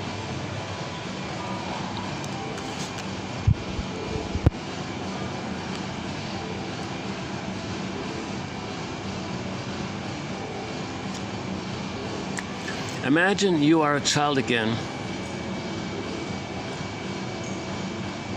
How would you like each of your parents to be with each other? Okay, so one way to think about it is, imagine you are a child. Imagine the time when you were a child. Imagine when you were a child, how you wished, as your younger you, how you, your younger you, during that time, how you as a child, how you secretly wished your parents would communicate with each other. How you wish to interact with each other. It didn't take place, but what would have been nice? Imagine that. Okay, then write it out, maybe, and role play that. Hop in the two chairs back and forth, role play like a theater thing, and do it. Like physically do it with your chairs, say it. And then that sets something in your own memory, and you can go from that. You can choose a healthy relationship because you have a healthy template. So you got to create a new precedent, a new thing, a new experience, and you go by that, and you eagerly drop the old nonsense because you're tired of that. So you want to build some model for the new thing to go on, like a new springboard.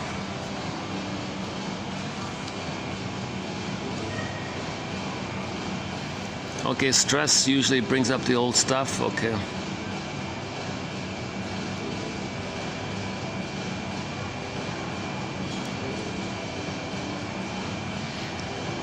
So, okay, her point, not only do you bring up the old template, but you bring up the old ineffectual communication methods.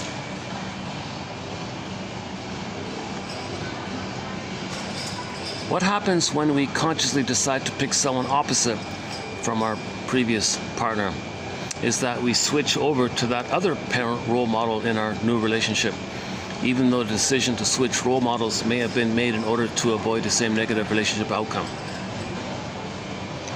Okay, so here's a funny one, right? You're determined consciously not to have the same kind of dysfunctional mess that you had with that your parents had. So you mimic your favorite parent, but choose like him. You recreated the thing. You did it again and again and again. Finally say, no, I want something better. What do? You flip it.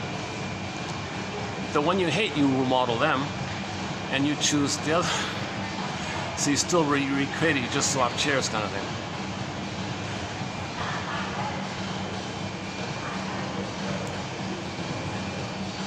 So let's say the father's like back to the turtle and the hysteric. Let's say the father's the schizoid turtle, detached, cold, aloof, no feeling, no sharing, silent, don't want to talk to you, get away, all that stuff. Leave me alone kind of stuff. And the mother's emotional, creating drama, creating intensity, because there's no intimacy.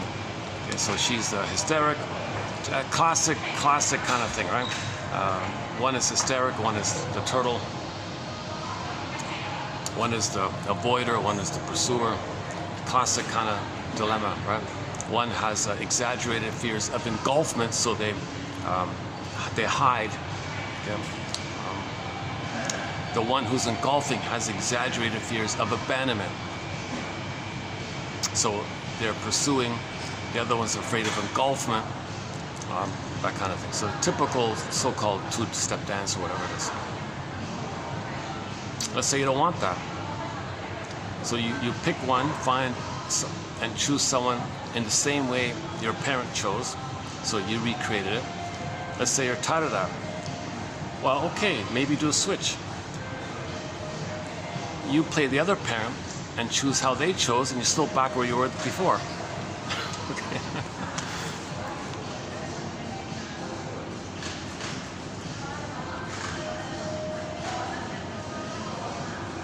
Okay, all these imprints we don't remember, Okay, and then she's got the theory about the post-hypnotic suggestion.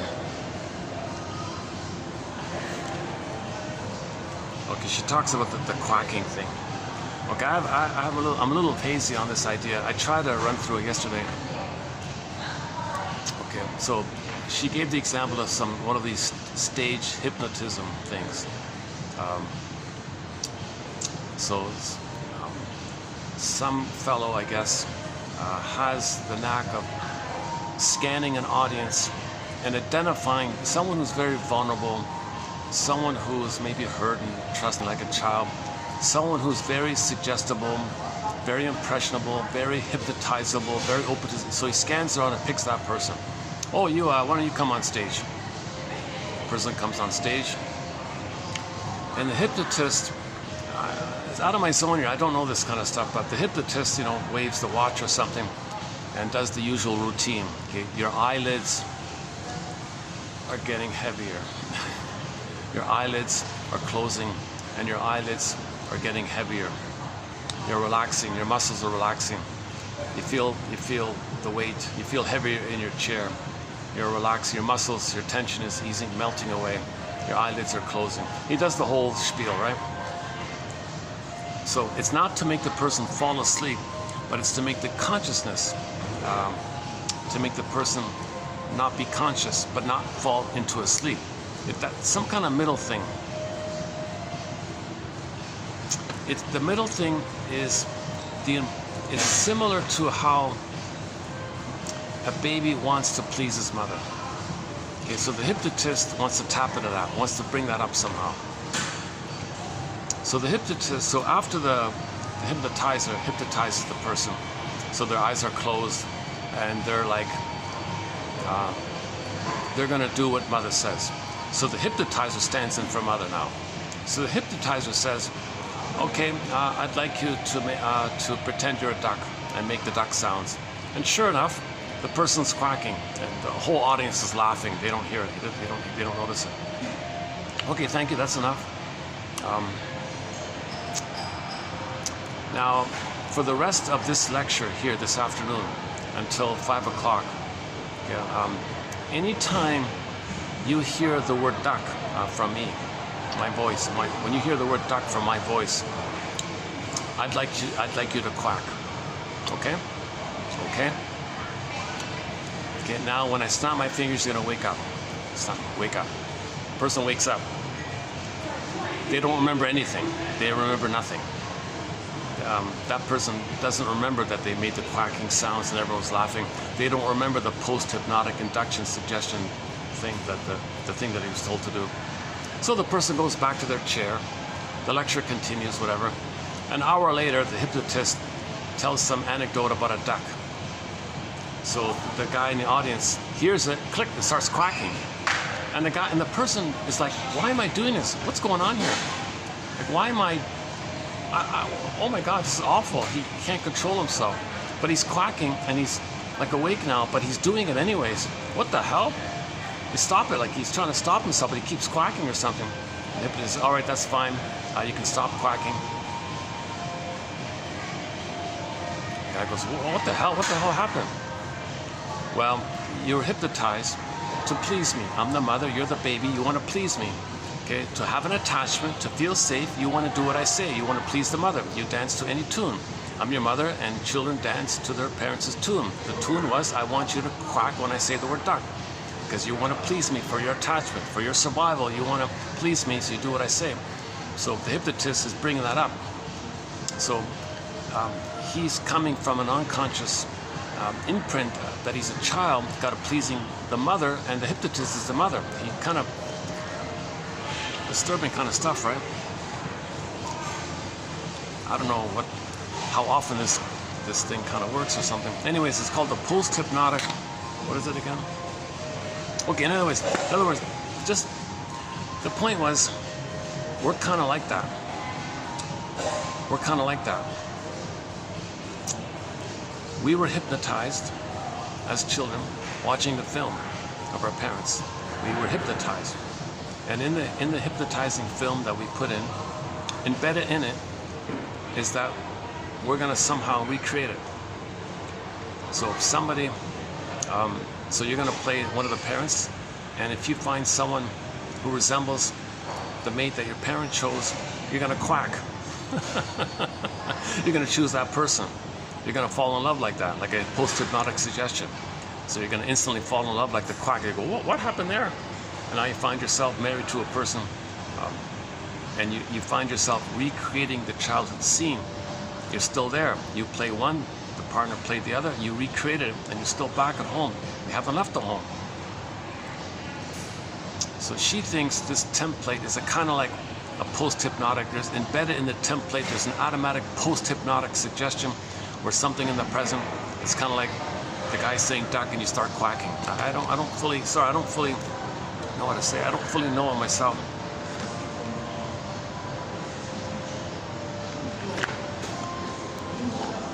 Let's see, where is it? Where's that one? Where's the duck one? Where is it?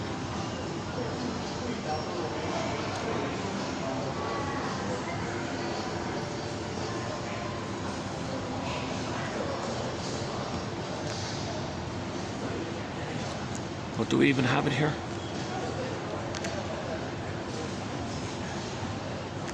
Oh.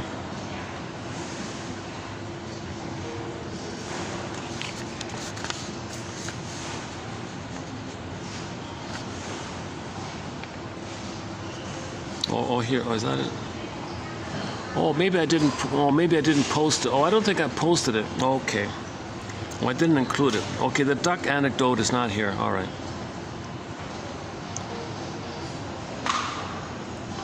So this issue about opposites attracting each other versus like attracts like. Okay, opposites are attracted only if their parents were opposites. If the parents were alike, then two people who are alike will be attracted to each other. Why are they so quick to fall in love when they aren't even in like? Well, it's a trance. You're sleepwalking. The couple had been drawn to each other because their inner couple scripts were so similar. Certainly not perfect mates for each other. They were, however, a perfect match, like a template match. So be careful with this word match. Oh, we're a match.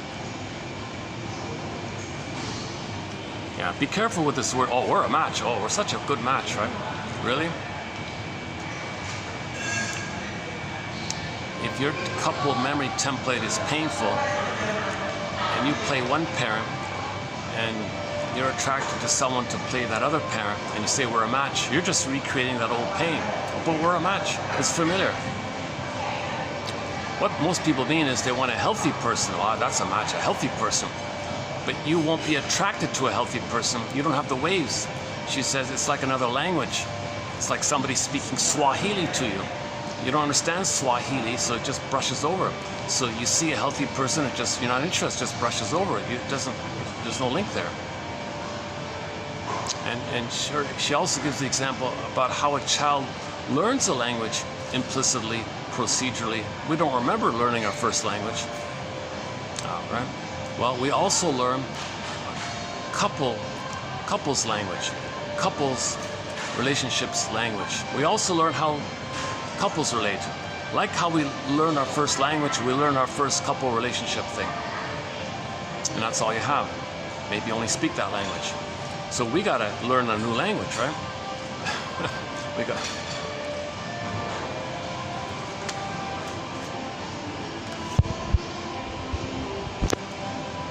Okay, she gave the example of a well-known person. So the boy, his father was a playboy, and in his 50s, he had a fling with a 21-year-old or something.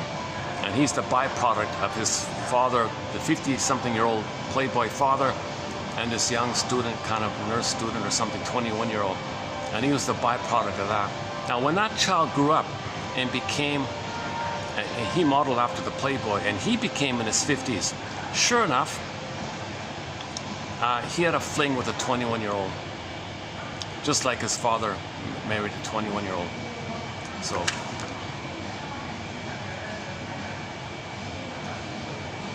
And it was no was it a coincidence? She thinks it's no coincidence. No coincidence.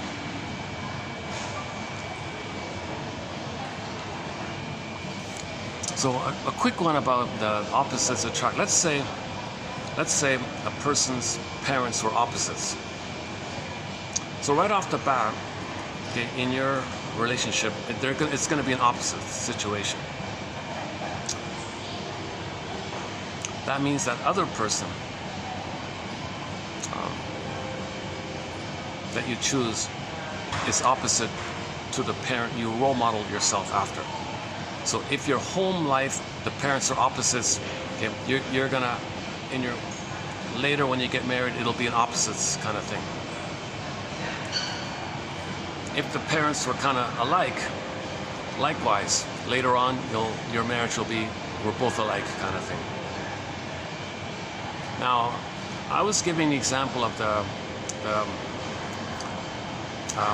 guy, so in Harry's Law, there was that lawyer guy, the funny guy, the clown guy, I forgot his name. The guy with the magic tricks and all that. He was infatuated with his partner, the woman, who was a very earthy, kind of a grounded kind of type. She had no interest in a romantic relationship with him, but he was infatuated with her. So it wasn't a template match, right? So I'm thinking maybe what's going on is the playboy guy, his parents were opposites because she's opposite to him. But in the woman, in her mind, when she was a child, she grew up with parents who were very much alike. So she's only gonna marry someone who's like her, like attracts like. But he's gonna only marry someone who's the opposite. So she wasn't interested in him, although he was crazy about her, because for him, he was the opposite. But her template is, no, my father and mother were very much alike. I choose one. I gotta find someone who plays the other alike one in my mind. So she had no interest in him. So it's not some specific fixed rule like that. It's more about she said, focus on the templates. Focus on the templates. And if there's, and she said also, if there's any kind of couples workshop therapy, don't role play. You're the child. You'll be the. Don't forget that stuff. Just play like the chair example I gave. Just step in and do the 3-chair exercise. So she takes all the relationship problems. Forget all the mush you learned. Just do the 3-chair exercise that I tried to do earlier.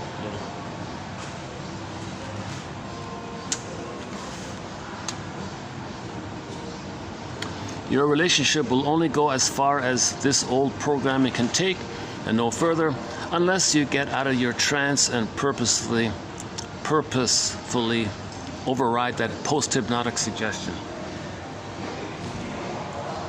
Yeah, so when you recreate it, you can't go further if you're not conscious. But if you do the role play, then you can go further. So the couples can go further, right? So let's say a couple is having the marriage is on the rocks, they go see the counselor, okay, then he would have him do the 3-chair with his parents, so he can internalize healthy parents in his mind. She would do the same thing, and then they can go further together, you see. So you need the templates, you need improved templates to go further together. If you're stuck with the old templates, you just recreate the old templates and you're stuck there and the pain is there, and you might break up finally, right?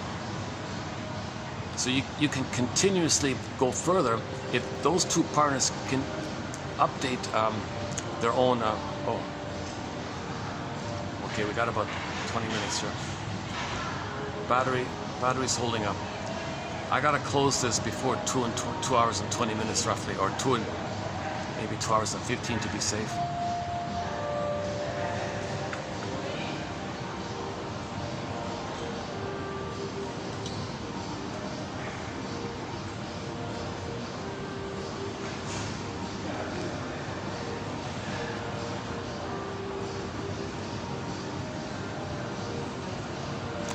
All I got from therapy was how my partner and I should behave as a married couple.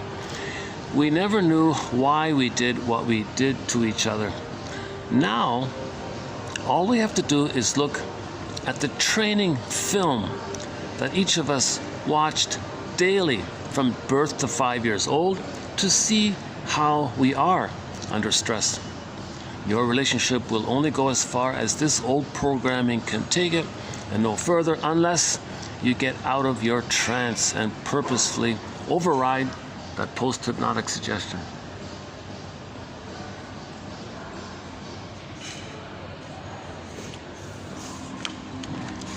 Here's my favorite line from her. If we know love is blind, why do we believe in love at first sight? Okay. So we say to ourselves, oh, love is blind, love is blind. You know, oh, you believe love is blind? Oh yeah, love is blind. So why do you believe in love at first sight? Love is blind, but you believe in love at first sight, but you know love is blind. What's going on? We believe in love at first sight when actually most relationships begin as love at second sight. So in first sight, that's the transference. You withdraw your projections and get to know them as a person. That's the second sight. Then love begins. Love begins at second sight. The first sight is the transference. Okay. Then you withdraw the projections and get to know them who they are. Now love begins at that point.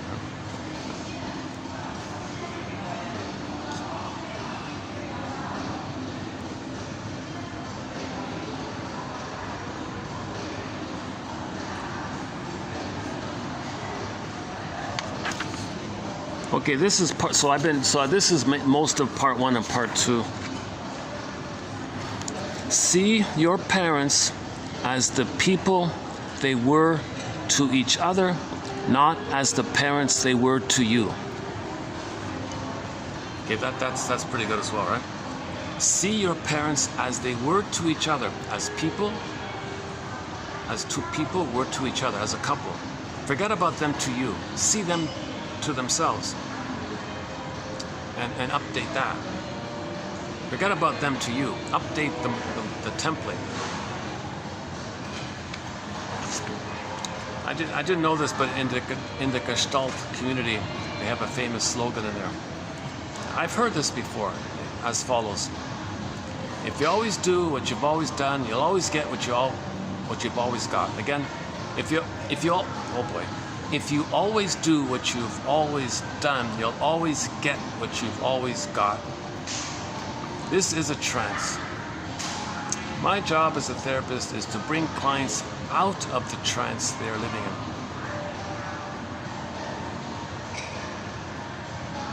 in. It was important that each client understand their parents as the adult human beings they were then, and accept that these two people didn't and couldn't and wouldn't meet their childhood needs ever. Okay, yeah, that's another way of saying it. Your parents couldn't, they didn't, they can't. So forget about still with this hope of changing them or something.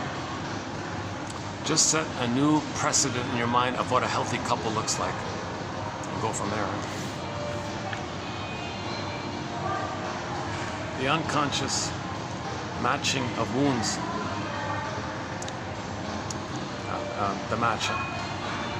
We each have a wound or two, and since partners are matched by unconscious forces or by random choice, sooner or later these wounds will show themselves in the couple relationship. Wounds are really about wants and unmet needs.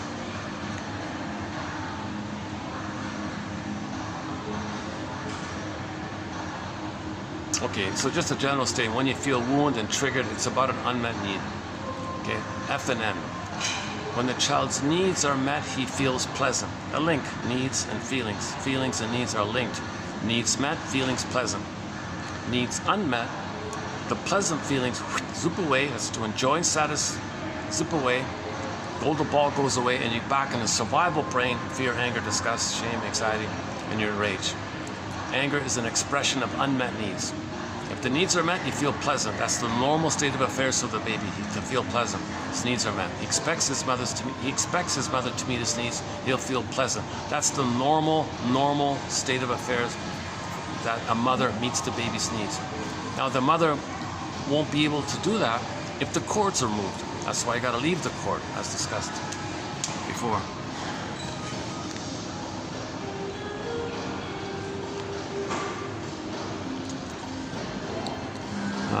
Somebody said love is not so much about falling for, but standing with. The reasons we fall in love will not necessarily be the reasons why we stay in love with our partner. I've learned that no matter how exciting the relationship is at first, the excitement fades, and there had better be something else to take its place.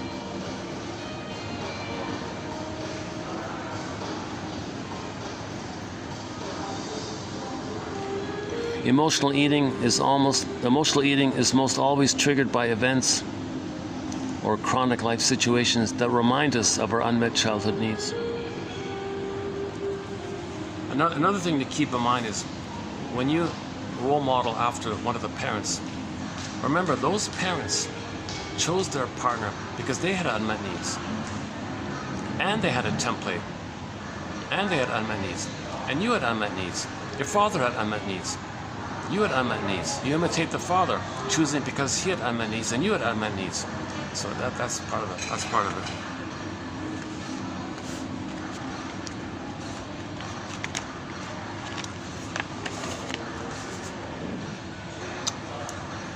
Okay, like yesterday, I'm just gonna leave the quotes because I've discussed them in previous videos.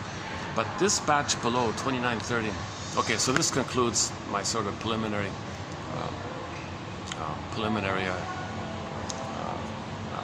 intro to her book. When I finish the book, I'll update it.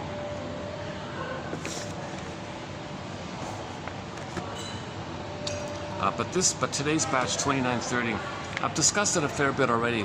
I've got a bit of an overlap with the quotes, so they're good quotes, mainly by Von Franz, right? So about the seeds, separating the seeds, so that's in there. Baba Yaga and the seeds in the fairy tale. The idea that when there's trauma, sometimes in fairy tales they call it you're cursed or bewitched or you're something like that. A human being in a neurotic state or in a dysfunctional way of living state might very well be compared to a bewitched person. For people caught in a neurosis are apt to behave in a manner uncongenial and destructive towards themselves and others. They act in an unconscious, driven way. So if you're always acting in an unconscious, driven way, again, this constraint, this compulsion, you're bewitched. You're the adult mind is missing. Okay, freezing parent, frozen child constructs are taken over. So back to Ellen Golem. You identify which puppet master is running the show. The freezing parent construct, all the times your mother criticized you, or you as a child feeling you're no good, you're guilty, it's your fault. Okay, which one of these is taken over? Identify these two as shadow voices from another era, set them back, and build the ego, the adult mind. So you first identify the two constructs, get back off, kind of thing, and build the adult mind. And Robert Bly says that's building the ark, to stay afloat. So you're not swamped by the past flooding you over. You build an ark called the adult mind. See, the beingness is missing, so the adult mind is missing. So you got the two original child, hopeful one, and the critical mother mind.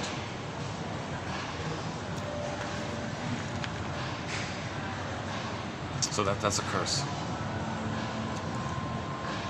Transference represents the phenomena of the client's projection of his or her needs, thoughts, and wishes onto a therapist who has come to represent an object of the client's own past. So so back to general terms. Because of trauma, we repeat. So if we're repeating, to repeat, that means somebody in the present is going to be seen as somebody in the past. So, or another way of saying is you're transferring something in the past to the present, and you think somebody in the present possesses what you transfer to them. So if your mother hurt you, you think she's cruel, you transfer your memory as a cruel mother onto the person in the present. Oh, you're cruel, or something like that. Or yourself, you felt no good, you say others are no good. You transfer. So the present is just the past again, I guess.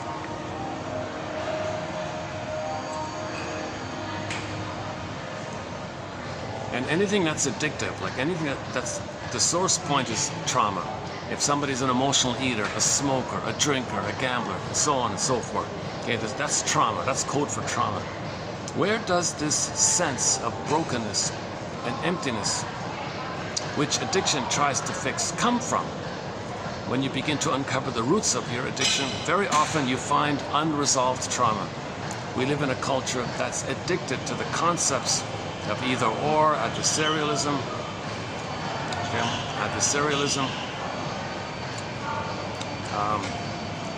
my greed or your greed. Mother says to the baby, all right, baby, with me or against me? If we believe the solution is outside of us, we're going to cling. Oh, we got some light. Spread the light. Now we got some light.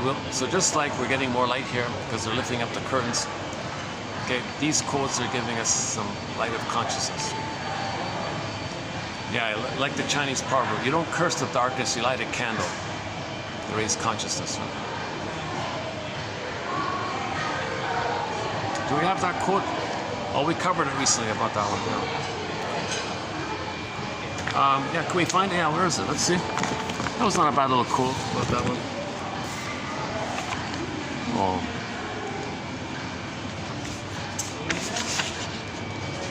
Oh, these are the ones coming up. Okay. Well, there's the gambler one. Oh, the episode Shades of Guilt. That's a very good Twilight episode. A tough one, but a good one, yeah.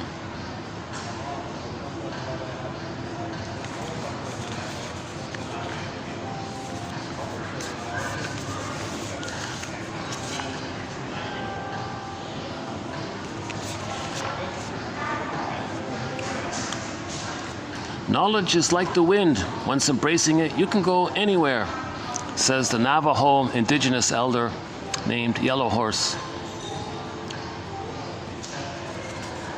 We got some more Janov quotes coming up. Analysis, it has been said, is the study of the id by the odd. Little joke.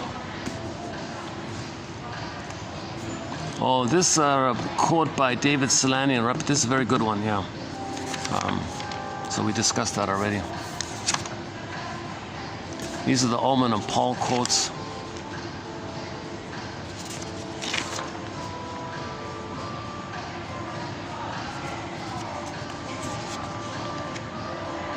From the gods comes the saying, know thyself. Oh, here it is. Darkness cannot be removed from a room. It vanishes when the light enters. So back to the Marcel Proust one. The real voyage of discovery consists not in seeing new land, but in seeing with new eyes.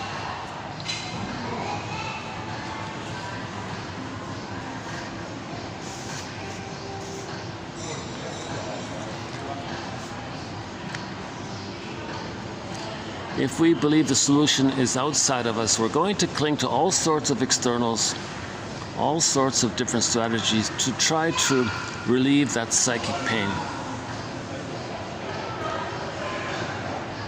Here's a good one by Bannett.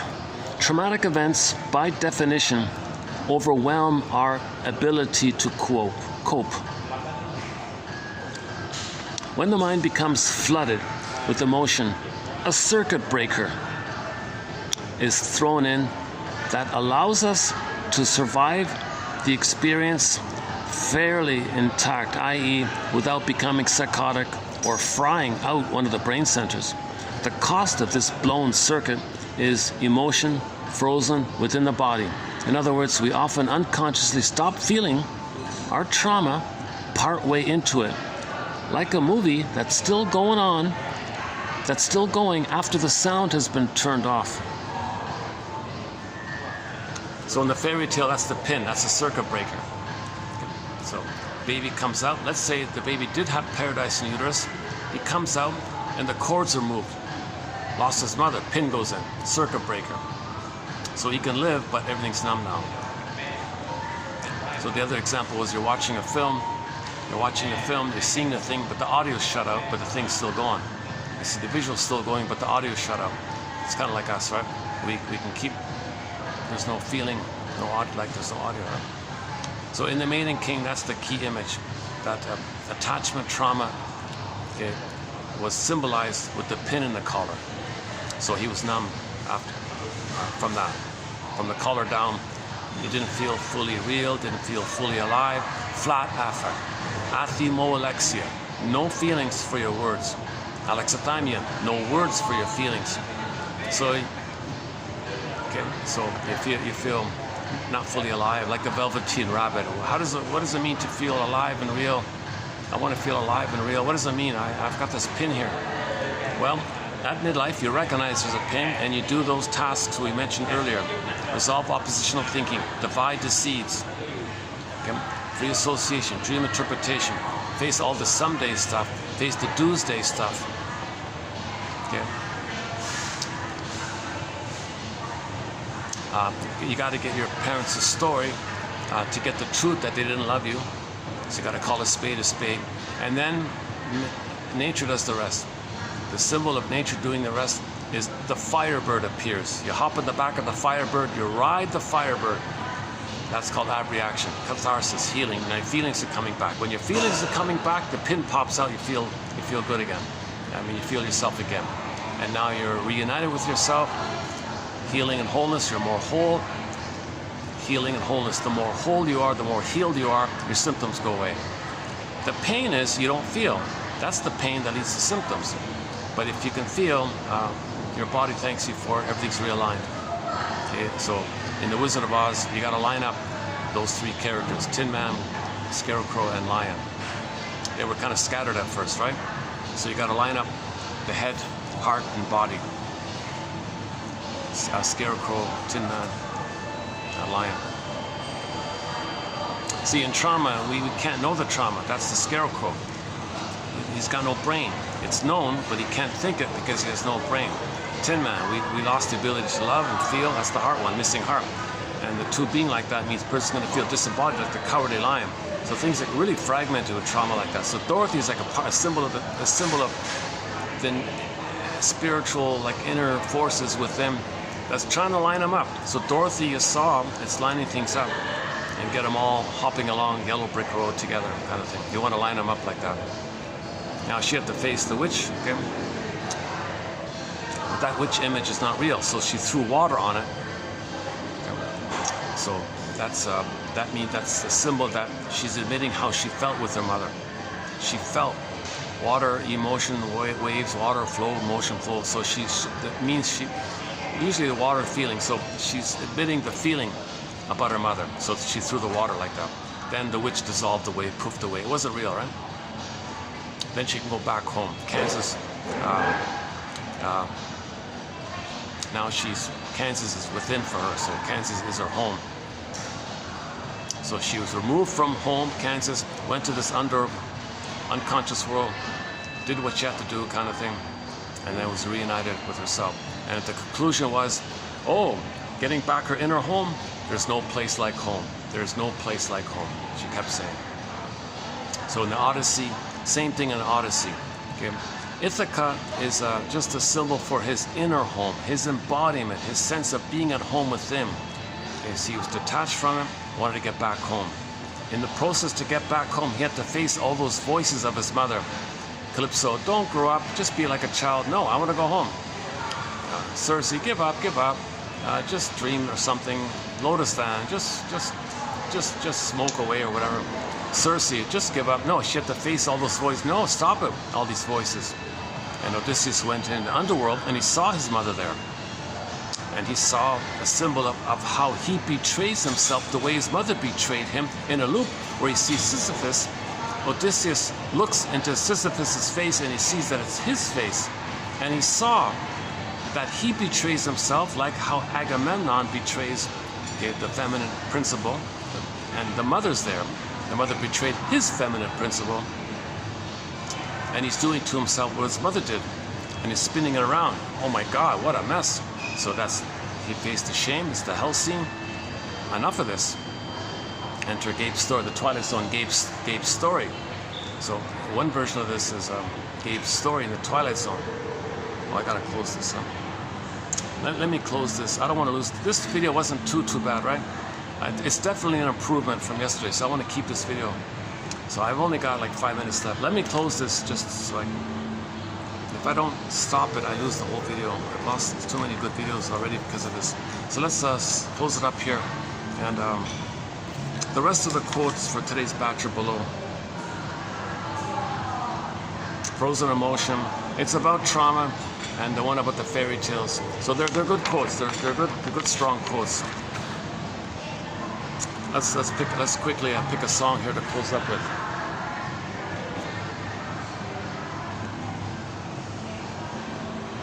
It's too bad I've got all this caffeine in me. I could go for another 2 or 3 hours, eh? Or what time should I do a part 2? It's only 3:30. Look at that. Eh? See, I learned my lesson. I just drank a little coffee, not the whole thing this time. That's why I'm more normal. Let's pick a song here. Something about cherries. Cherry. Lou Graham has a song called Midnight Blue and Cherry Red. So the beingness is the midnight blue, and your act of doing is the cherry red. So the phrase maiden king means you have your beingness.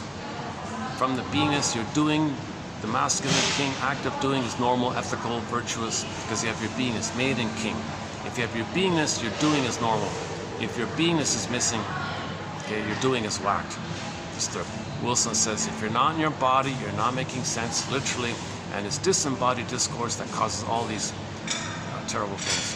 Because in disembodied discourse, you're just trying to tell the world what your mother did to you. So you do to others what your mother did to you, and you're not making sense. Why are you doing that? Is that going to heal? Are you going to be healed by that? Treating others badly the way your mother treated you? Not making sense. When you get back your beingness, you got the golden ball, you got your feelings, then your doing comes from the feelings. Your doing is heart-based, so you're ethical and moral, empathy and all that. Midnight Blue. Should we close up with that song? It's not really on our soundtrack. I just noticed the phrase, the Midnight Blue. He said, my father told me it's about the midnight blue and then the cherry red. Like your doing is healthy when you have the midnight blue. I think let's stick with maiden king. You have your beingness, and your doing from the beingness is ethical and moral. That's the maiden king, the union like that. 2 minutes left. I don't really know how much. I might have a few extra. I managed to delete some apps and things. I might have like 2 or 3 minutes extra. But just in case, let's pick a song here. My goodness, we closed up recently with Pharaoh a few times. Ain't Life a Brook? Very good song by the folk singer Pharaoh. Ain't Life a Brook?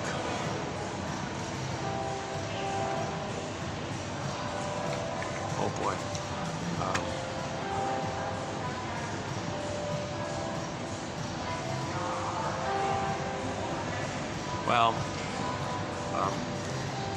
Okay, let's just close up with our theme song.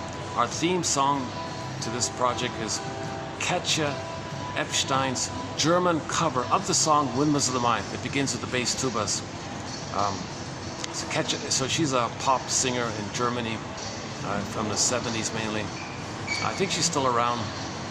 Had a few hits. Diese Welt was her big hit. Diese Welt, this world. This is our world, come on.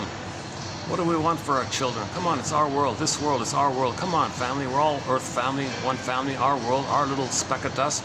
Yeah, sure, okay, fine. The planet's just one speck of dust. But hey, come on, people. It's our speck of dust. It's our world. So what do we want for our children? Do we want our children to play happily on the beach? Or do we want them to breathe toxic stuff and see dead fish all over the place? Come on, it's our world. We've got several songs by Katja Epstein. Fluschwiger, her cover of the Heartbreaker song, discussed yesterday. But her cover of Windmills of the Mime is really a wonderful cover. And we named this project after that song, actually. I was looking for a title. Windmills of the Mime. So let's hit the play button for Katja Epstein's German cover of the song Windmills of the Mime.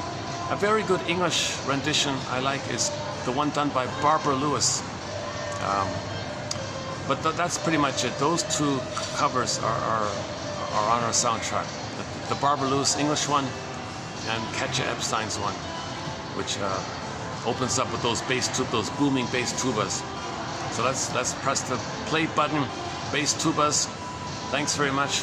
I'll see you in the next video, and we'll pick up on the work of Anne Teachworth about the 3-chair exercise. So we'll update the 3-chair exercise for the love of narrative medicine. Thanks very much. Bass tubas, please. See you next time.